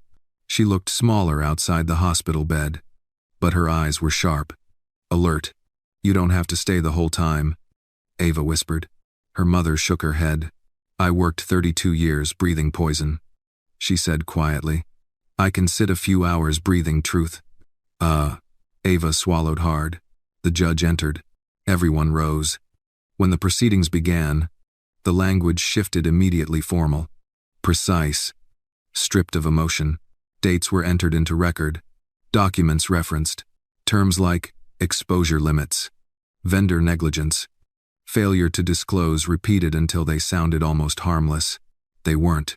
Ava listened as former executives were named, as memos were read aloud, warnings written years ago, filed away, ignored. She recognized the pattern instantly. It was the same pattern that had followed her mother home every night in the form of coughing fits and exhaustion. Then Richard stood. He walked to the witness stand without hesitation, raising his right hand, swearing to tell the truth. Ava felt her pulse quicken. This was the moment the headlines would be written about. The fall, the confession, the spectacle. But what followed was quieter than that. I was aware of the reports, Richard said evenly when questioned. I did not act on them with the urgency they deserved. A murmur rippled through the room. Why not? The attorney pressed. Richard paused, just long enough for the silence to stretch, because acknowledging them would have required confronting the human cost of our profit model, and I chose distance instead. Ava felt her chest tighten. That was a failure, Richard continued. Not of policy, of leadership. The words landed heavy, deliberate, not defensive, not deflecting, honest. When Ava was called next, her legs felt unsteady as she stood. Her mother squeezed her hand once before letting go. Ava walked to the stand, aware of every eye on her, every camera lens waiting. She told herself to breathe. In, hold, out. Please state your name, the clerk said. Ava Johnson. Rebez. And your relationship to the case? Ava glanced briefly at Richard, then back to the room. My mother is one of the workers affected. I was injured during an incident connected to this matter. To Ged. The questions came steadily. About the loan, about the hospital, about the confrontation. When asked to describe what happened in the Hale residence, Ava felt a familiar heat rise in her chest. She forced herself to keep her voice level. I was asking for time, she said, for my mother to live. We just threw them. There was no drama in her words, no accusation, just truth. Across the room, Elaine sat rigid, her expression carefully neutral. Ava did not look at her again. When the testimony ended, Ava returned to her seat, her hands trembling now that the moment had passed. Her mother leaned close. You did good? She whispered. Ava exhaled slowly. Outside the courthouse, reporters waited. Questions flew before Ava could reach the steps. Ms. Johnson, do you feel justice is being served? Do you blame Hale Industries for your mother's condition? Do you think this will change corporate accountability? Ava stopped. The sudden stillness caught them off guard. I don't know what justice looks like yet, she said clearly. But I know what silence costs, and I'm done paying it. Eyes.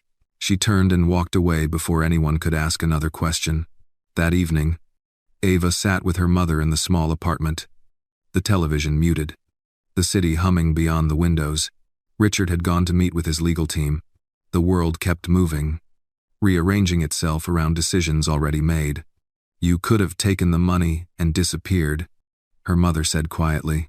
Ava nodded. I know. Thanks for watching, but you didn't. Equals. No. Her mother studied her face. Why? Ava thought of the courtroom, of the memos, of the years lost to quiet suffering. Because if I disappeared, she said softly, nothing would change, and I couldn't live with that. Thank you for watching. Her mother reached for her hand. Neither could I. A knock sounded at the door later that night. Richard stood outside, his face drawn but calm. He looked tired in a way Ava recognized, not exhaustion, but release. It's done, he said quietly as he stepped inside. Ava's heart skipped. What is? The loan, he said. I had the documents revised. Well, she frowned. Revised how? Richard met her gaze. The debt is officially recorded. Fixed terms. No interest. No leverage. You owe exactly what you borrowed. Nothing more. That is bill important. Ava stared at him. Why tell me that now? Because dignity matters, he replied. Even in help. To brutality, she swallowed. Thank you. To free what? He nodded once. You'll pay it back when you can. However long it takes. When we haven't boated. Ava looked down at the papers in his hand. Then back at him. I will. And if you haven't, I know. Reezy one. They stood there in quiet understanding. No celebration. No relief. Just the steady knowledge that something had been set right. Even if everything wasn't fixed. Later. As Ava lay awake on the couch. She replayed the day in her mind. The courtroom. The questions. The moment she chose not to disappear. Justice hadn't arrived with fanfare. It had arrived with documentation, testimony, and the refusal to look away. And tomorrow, the work would continue. The first night after the hearing was the quietest Ava could remember. Not peaceful quiet in the way a city feels just before a storm breaks. She lay awake on the couch in her apartment, staring at the ceiling fan as it turned in slow, uneven circles. Every sound felt amplified, the hum of traffic outside, the click of the radiator, the distant siren that faded before it reached her block. Her mother slept in the bedroom, breathing softly, a sound Ava had learned not to take for granted. Ava closed her eyes and let the events of the day replay themselves without resistance. The courtroom, the questions, the way her voice had stayed steady even when her hands shook. She had expected to feel victorious. Instead, she felt exposed. Truth did that. It stripped you bare and then asked you to stand anyway. Her phone buzzed softly on the coffee table. A message from Richard. They're already pushing back. Publicly cooperative. Privately resistant. Ava exhaled and typed back. I expected that. A pause. Richard. So did I. Are you all right? Ava glanced toward the bedroom door. Ava. My mother's asleep. That's enough for tonight. Richard. It is.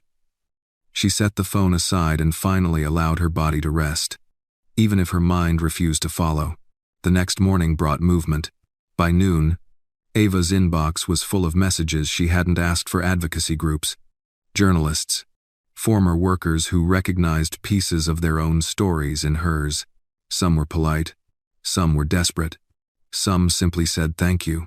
One message stopped her cold. My sister worked there too. She didn't make it. Thank you for saying what we couldn't. Ava stared at the words for a long time. Then she closed the laptop gently, as if the weight of that sentence might spill out if she didn't. Her mother watched her from the table. You look like you just aged 10 years. When B1, Ava gave a tired smile. Only 10? Her mother reached for her hand. You opened a door. Now people are walking through it. I can't. That's what scares me. Okay.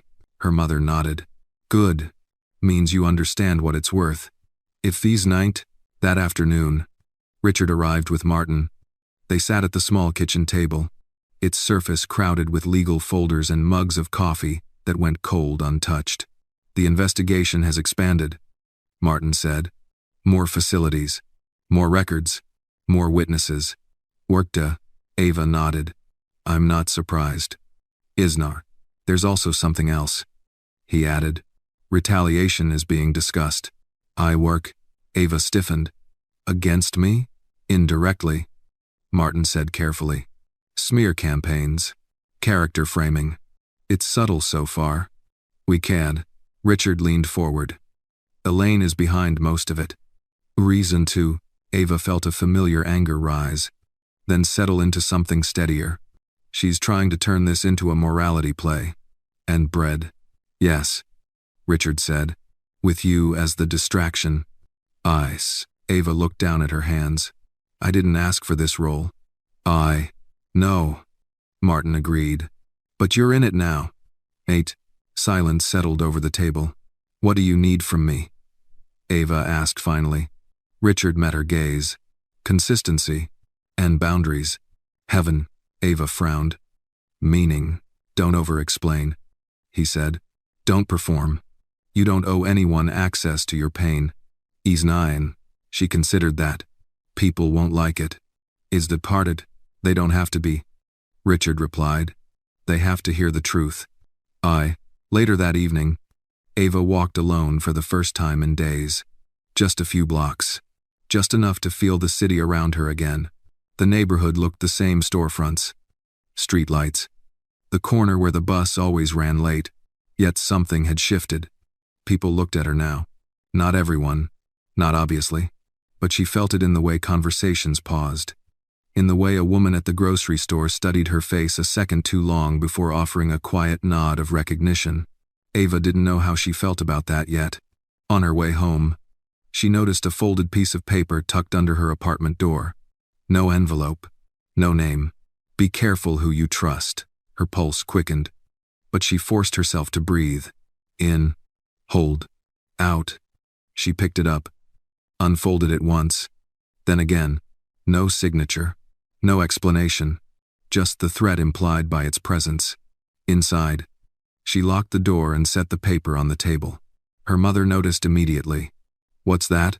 Ava hesitated. Then handed it to her. Her mother read it. Then scoffed softly. That's all they've got? Ava looked at her. You're not scared? I'm old, her mother said. And I've already been sick. Fear has diminishing returns. Ava laughed despite herself. That night, as Ava lay in bed, her phone buzzed again. Richard, we need to talk tomorrow. In person. Ava, is something wrong? Richard, something important. She stared at the screen. A knot forming in her chest. Ava, I'll be there. The next morning, they met in a quiet cafe away from cameras and curious eyes. Richard arrived early. Already seated. Hands wrapped around a coffee he hadn't touched. You look serious, Ava said as she sat down. I am, he replied. She waited. I've been asked to lead an independent oversight foundation, Richard said. Corporate accountability. Worker safety. Transparent audits. It is not. Ava blinked. That was fast. Or two. It wasn't spontaneous, he said. The board knew this was coming. They just hoped I wouldn't accept. And will you? Yes. And the Creaser. Ava studied him. Why tell me this? Because they want your involvement, he said carefully. Her stomach tightened. In what way? Advisory, he said. Optional. Limited. On your terms. Eeple. Ava leaned back slowly. You said no strings. It's come. There aren't, he said. You can walk away. But I wanted you to hear it from me. Not the press. I peer. Ava stared out the window at the passing traffic. She had spent her life cleaning up after systems that never noticed her. Now one of them was asking her to help redesign it. I don't know if I'm ready, she said honestly. That's all right, Richard replied. Readiness isn't a requirement. Integrity is. She looked back at him. And what if I say no? Then I'll respect it, he said. Completely. Ava nodded slowly. Let me think. Teenzo. Of course. And, when she returned home, her mother was sitting by the window, sunlight warming her face. They want something, her mother said without turning. Ava smiled faintly. How did you know? You came back with that look, her mother replied. The one that says the world is knocking again. And Ava sat beside her. They want me to help change things. Oh, her mother nodded. And do you want to? Ava thought of the note under the door. The messages, the faces of people she'd never met who were finally being heard. I want to make sure this means something, Ava said softly. Her mother reached for her hand. Then make it mean something. T5 sighed. That night, Ava stood at the window, watching the city lights flicker on one by one. The storm she'd sensed before hadn't broken yet, but she knew now. She wasn't waiting for it anymore. Ava did not give Richard an answer right away. She spent the next 2 days doing ordinary things with deliberate care. As if grounding herself in routine might help her think clearly, she walked her mother to the corner and back. Slow steps. Measured breaths. She cooked soup from scratch instead of opening a can. She washed laundry in the small basement room. The hum of the machines oddly comforting despite everything they represented. Each small act felt like a reminder. This was the life she was protecting. Not headlines. Not institutions. This. On the third morning, her mother watched her pace the living room. Phone in hand. You're circling, her mother said. Like you used to before school exams. Thanks for watching, Ava stopped and smiled faintly. I hated tests. You hated being judged. Her mother corrected gently. Ava sat down across from her. They want me to advise this foundation, to put my name next to theirs. Her mother raised an eyebrow. And I don't trust systems, Ava said honestly. Even the ones that claim they're fixing themselves. And her mother nodded. Neither do I. But you trust yourself. They good-vated. Ava considered that. They'll try to use you. Her mother continued. Everyone does. The question is whether you let them decide how. Ariane. Ava exhaled slowly. I don't want to become a symbol they can polish and discard. End quote. Then don't. Her mother said. Be inconvenient. Resoned. Ava laughed quietly. You make it sound simple. Oh, it isn't, her mother replied. But it's clear. Is Dooth. That afternoon, Ava met Richard again.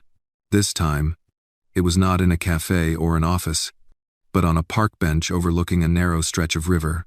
Late autumn leaves clung stubbornly to the trees, their colors muted, beautiful in their refusal to hurry. Richard looked different again, less burdened, still serious, but not braced. I've been thinking about what you said, Ava began. About integrity. Well, he nodded. And I'll consider it, she said carefully, but only if it's structured a certain way. With these nows and turn zero, Richard leaned forward slightly. Tell me. Reprise. No public-facing role, Ava said. No speeches. No panels. No photos. 35. That can be arranged. Is experience. No exclusivity. She continued. If I speak for myself. Not for you. Not for the foundation. Was not her with a word. Richard nodded. Reasonable. And I want worker representation built into the oversight process. Ava said. Real people. Not consultants. He smiled faintly. That's the part they'll resist most. Then that's the part that matters, Ava replied. Richard studied her for a moment, then nodded slowly. Agreed.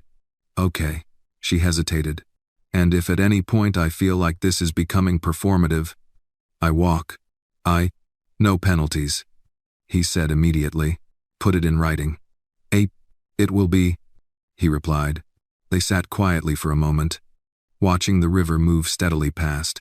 Elaine won't stop, Ava said eventually. No, Richard agreed. She's already framing this as betrayal. DA dated. Ava looked at him. Do you regret it? He considered the question carefully. I regret how long it took, he said. Not where it led. 09. Ava nodded. That evening, Ava received another message. This one was different. You don't belong in those rooms. You never will. She stared at the screen, then set the phone down without replying. Her mother noticed. Another one? Yes. EDES 100. Her mother shrugged lightly. That's fear talking. It always sounds like certainty. 2 weeks later, the foundation was announced. The press release was careful, restrained. Words like transparency, accountability, reform repeated with measured optimism. Richard's name appeared, his role defined. Ava's did not. That was deliberate. Inside a modest conference room on the foundation's temporary floor, Ava sat at the table for the first time with people who had never looked like her in these spaces. Lawyers, auditors, safety experts, and one former line worker from a textile plant who spoke softly but didn't miss details. Ava listened more than she spoke. When she did speak, it was precise. This doesn't work if the process is inaccessible, she said at one point. Forms no one understands aren't accountability. They're obstacles. Designs warios. The room went quiet. One man shifted uncomfortably. We'll have to manage expectations. Then. Ava met his gaze. No, she said calmly. You'll have to change them. One hasn't down. After the meeting, Richard walked beside her toward the elevators. They weren't expecting you to sound like that, he said. Like what? Like you weren't asking permission. Goa. Ava smiled faintly. I'm done asking for permission to exist. To mine it is lauding. That night, She returned home exhausted but clear-minded. Her mother was watching an old movie. Volume low. "How did it go?" her mother asked. "I didn't apologize once," Ava said. Her mother smiled. "I'm proud of you." 18. Ava sat beside her, the weight of the day settling into her bones. "I'm scared," she admitted. "I know," her mother said. "So am I." It growed. Ava looked at her. "You don't regret this?" Her mother shook her head. "I regret the years we were quiet. Not this." 1 later. As Ava prepared for bed, she noticed something new beneath the fear. Stability. Not safety. Not certainty. But a steady sense of alignment. Her actions matched her values. That was new. Her phone buzzed once more before she turned out the light. A message from an unknown number. "Will be watching." Ava typed back before she could overthink it. "So will I." She set the phone down and turned off the lamp. Outside, the city moved as it always had. Inside, Ava felt something settle, not resolve. Exactly. But readiness. She knew the hardest part was still ahead. But she was no longer reacting. She was choosing. The backlash came quietly. Not with headlines or lawsuits, but with absence. Emails that once received prompt replies now went unanswered. Invitations arrived without her name attached. Meetings were rescheduled, then postponed, then quietly dissolved. Ava noticed it first in the small ways, in the pause before someone returned her call, in the polite deflection of responsibility. Silence, she realized, was still the preferred weapon. She sat in the Foundation's conference room alone one evening, reviewing safety reports that had been buried for years. Fluorescent lights hummed overhead, casting everything in a pale sameness. The documents told stories without voices, incident logs, exposure charts, internal warnings marked, reviewed, and then ignored. Ava closed one folder and rubbed her eyes. This was the work. Not dramatic, not public, necessary. Her phone buzzed. "Richard, they're trying to slow walk the recommendations." "Ava," I noticed. "Richard, some donors are threatening to pull funding." Ava leaned back in her chair, staring at the ceiling. "Ava, because accountability costs money. Richard, and influence." She typed slowly. "Ava, then let them go." A pause. "Richard, that will hurt us." "Ava, it already hurts the people who never had a choice." Another pause. "Richard, you're right." When Ava got home that night, her mother was sitting at the table, sorting mail with careful attention. "You got something interesting today," her mother said, holding up a letter. Ava frowned and took it. Inside was a notice from her former employer. Termination. Retroactive. Policy violations cited vaguely. A clean erasure. They waited. Ava said quietly. Her mother sighed. "They always do." "Tara," Ava folded the letter carefully. "They want to scare me." "IT too." "Are you scared?" her mother asked. Ava thought about the messages, the notes, the quiet pressure, the slow closing of doors. "Yes," she said, "but not enough." Her mother nodded approvingly. "Good." Is 18. The next day, Ava attended a closed-door session with regional regulators. The room was smaller than she expected. The table scuffed. The chairs mismatched. No grandstanding here. Just people deciding whether to act. One official cleared his throat. "Mrs. Sane, Johnson, we appreciate your input, but some of these changes will be difficult to enforce." "I will." Ava met his gaze. So was ignoring them. Was that too milder?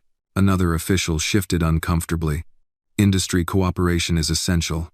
That dated. Ava leaned forward slightly. "So is human survival." "I can." Silence fell. After the meeting, one of the junior analysts caught up with her in the hallway. "Thank you," the woman said quietly. "My father worked in a facility like that. He died before anyone listened." 1.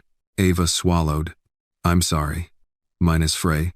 The woman shook her head. "No, thank you." Grab. That night, Ava dreamed of laundry machines. Endless rows of them, spinning without pause. The air thick with dust, no one else seemed to notice. She woke with her heart racing. The memory of her mother's coughing fits sharp in her chest. She sat up, breathing slowly until the panic passed. This is what change felt like, she reminded herself. Not triumph. Responsibility. 2 days later, the Foundation's first interim report leaked. Not by accident. Ava saw it trending before Richard called. They released it without context, he said, his voice tight. Selective excerpts. It makes it look less severe. Oh, Ava closed her eyes. They're trying to control the narrative. Ain't you? Yes. With that concerned, she opened her laptop immediately. Then we correct it. Oh, how? Richard asked. With facts. Ava replied. All of them. Ever.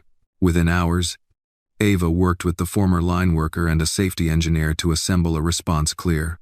Unpolished. Impossible to spin. They published it quietly. Directly. Without press framing. The response spread anyway. Not because it was loud, but because it was specific. That evening, Ava stood at the kitchen sink, washing dishes slowly. Her shoulder still ached when she moved too fast. A reminder that healing was not linear. Her mother watched her from the table. You look steadier, she said. Ava smiled faintly. I feel heavier. It's some, her mother nodded. That's responsibility. It weighs something. Incite. A knock sounded at the door. Ava tensed instinctively, then relaxed when she saw Richard through the peephole. She opened the door.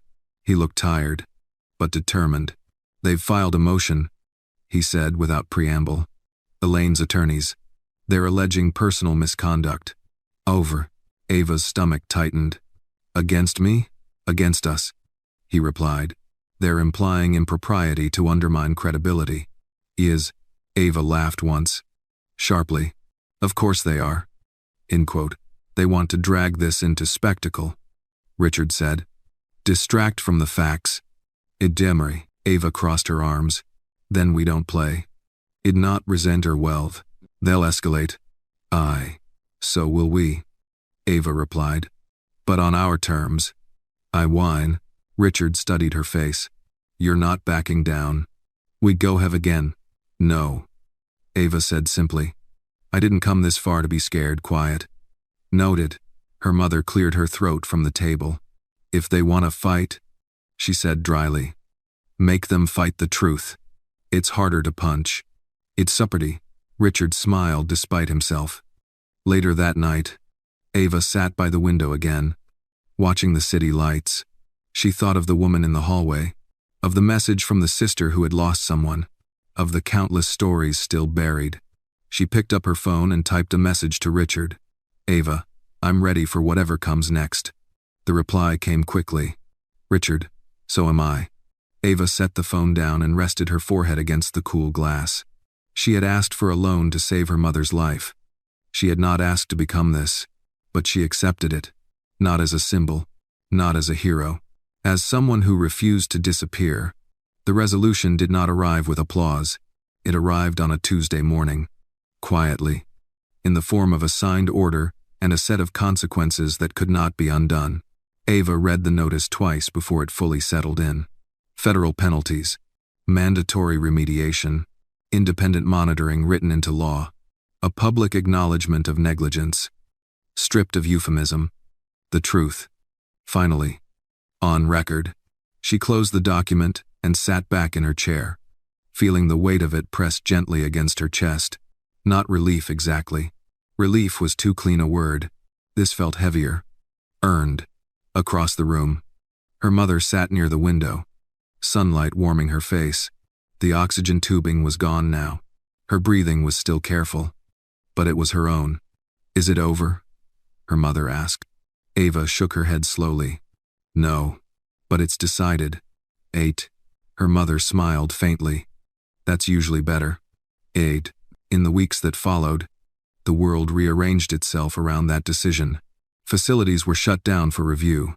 New safety standards were enforced.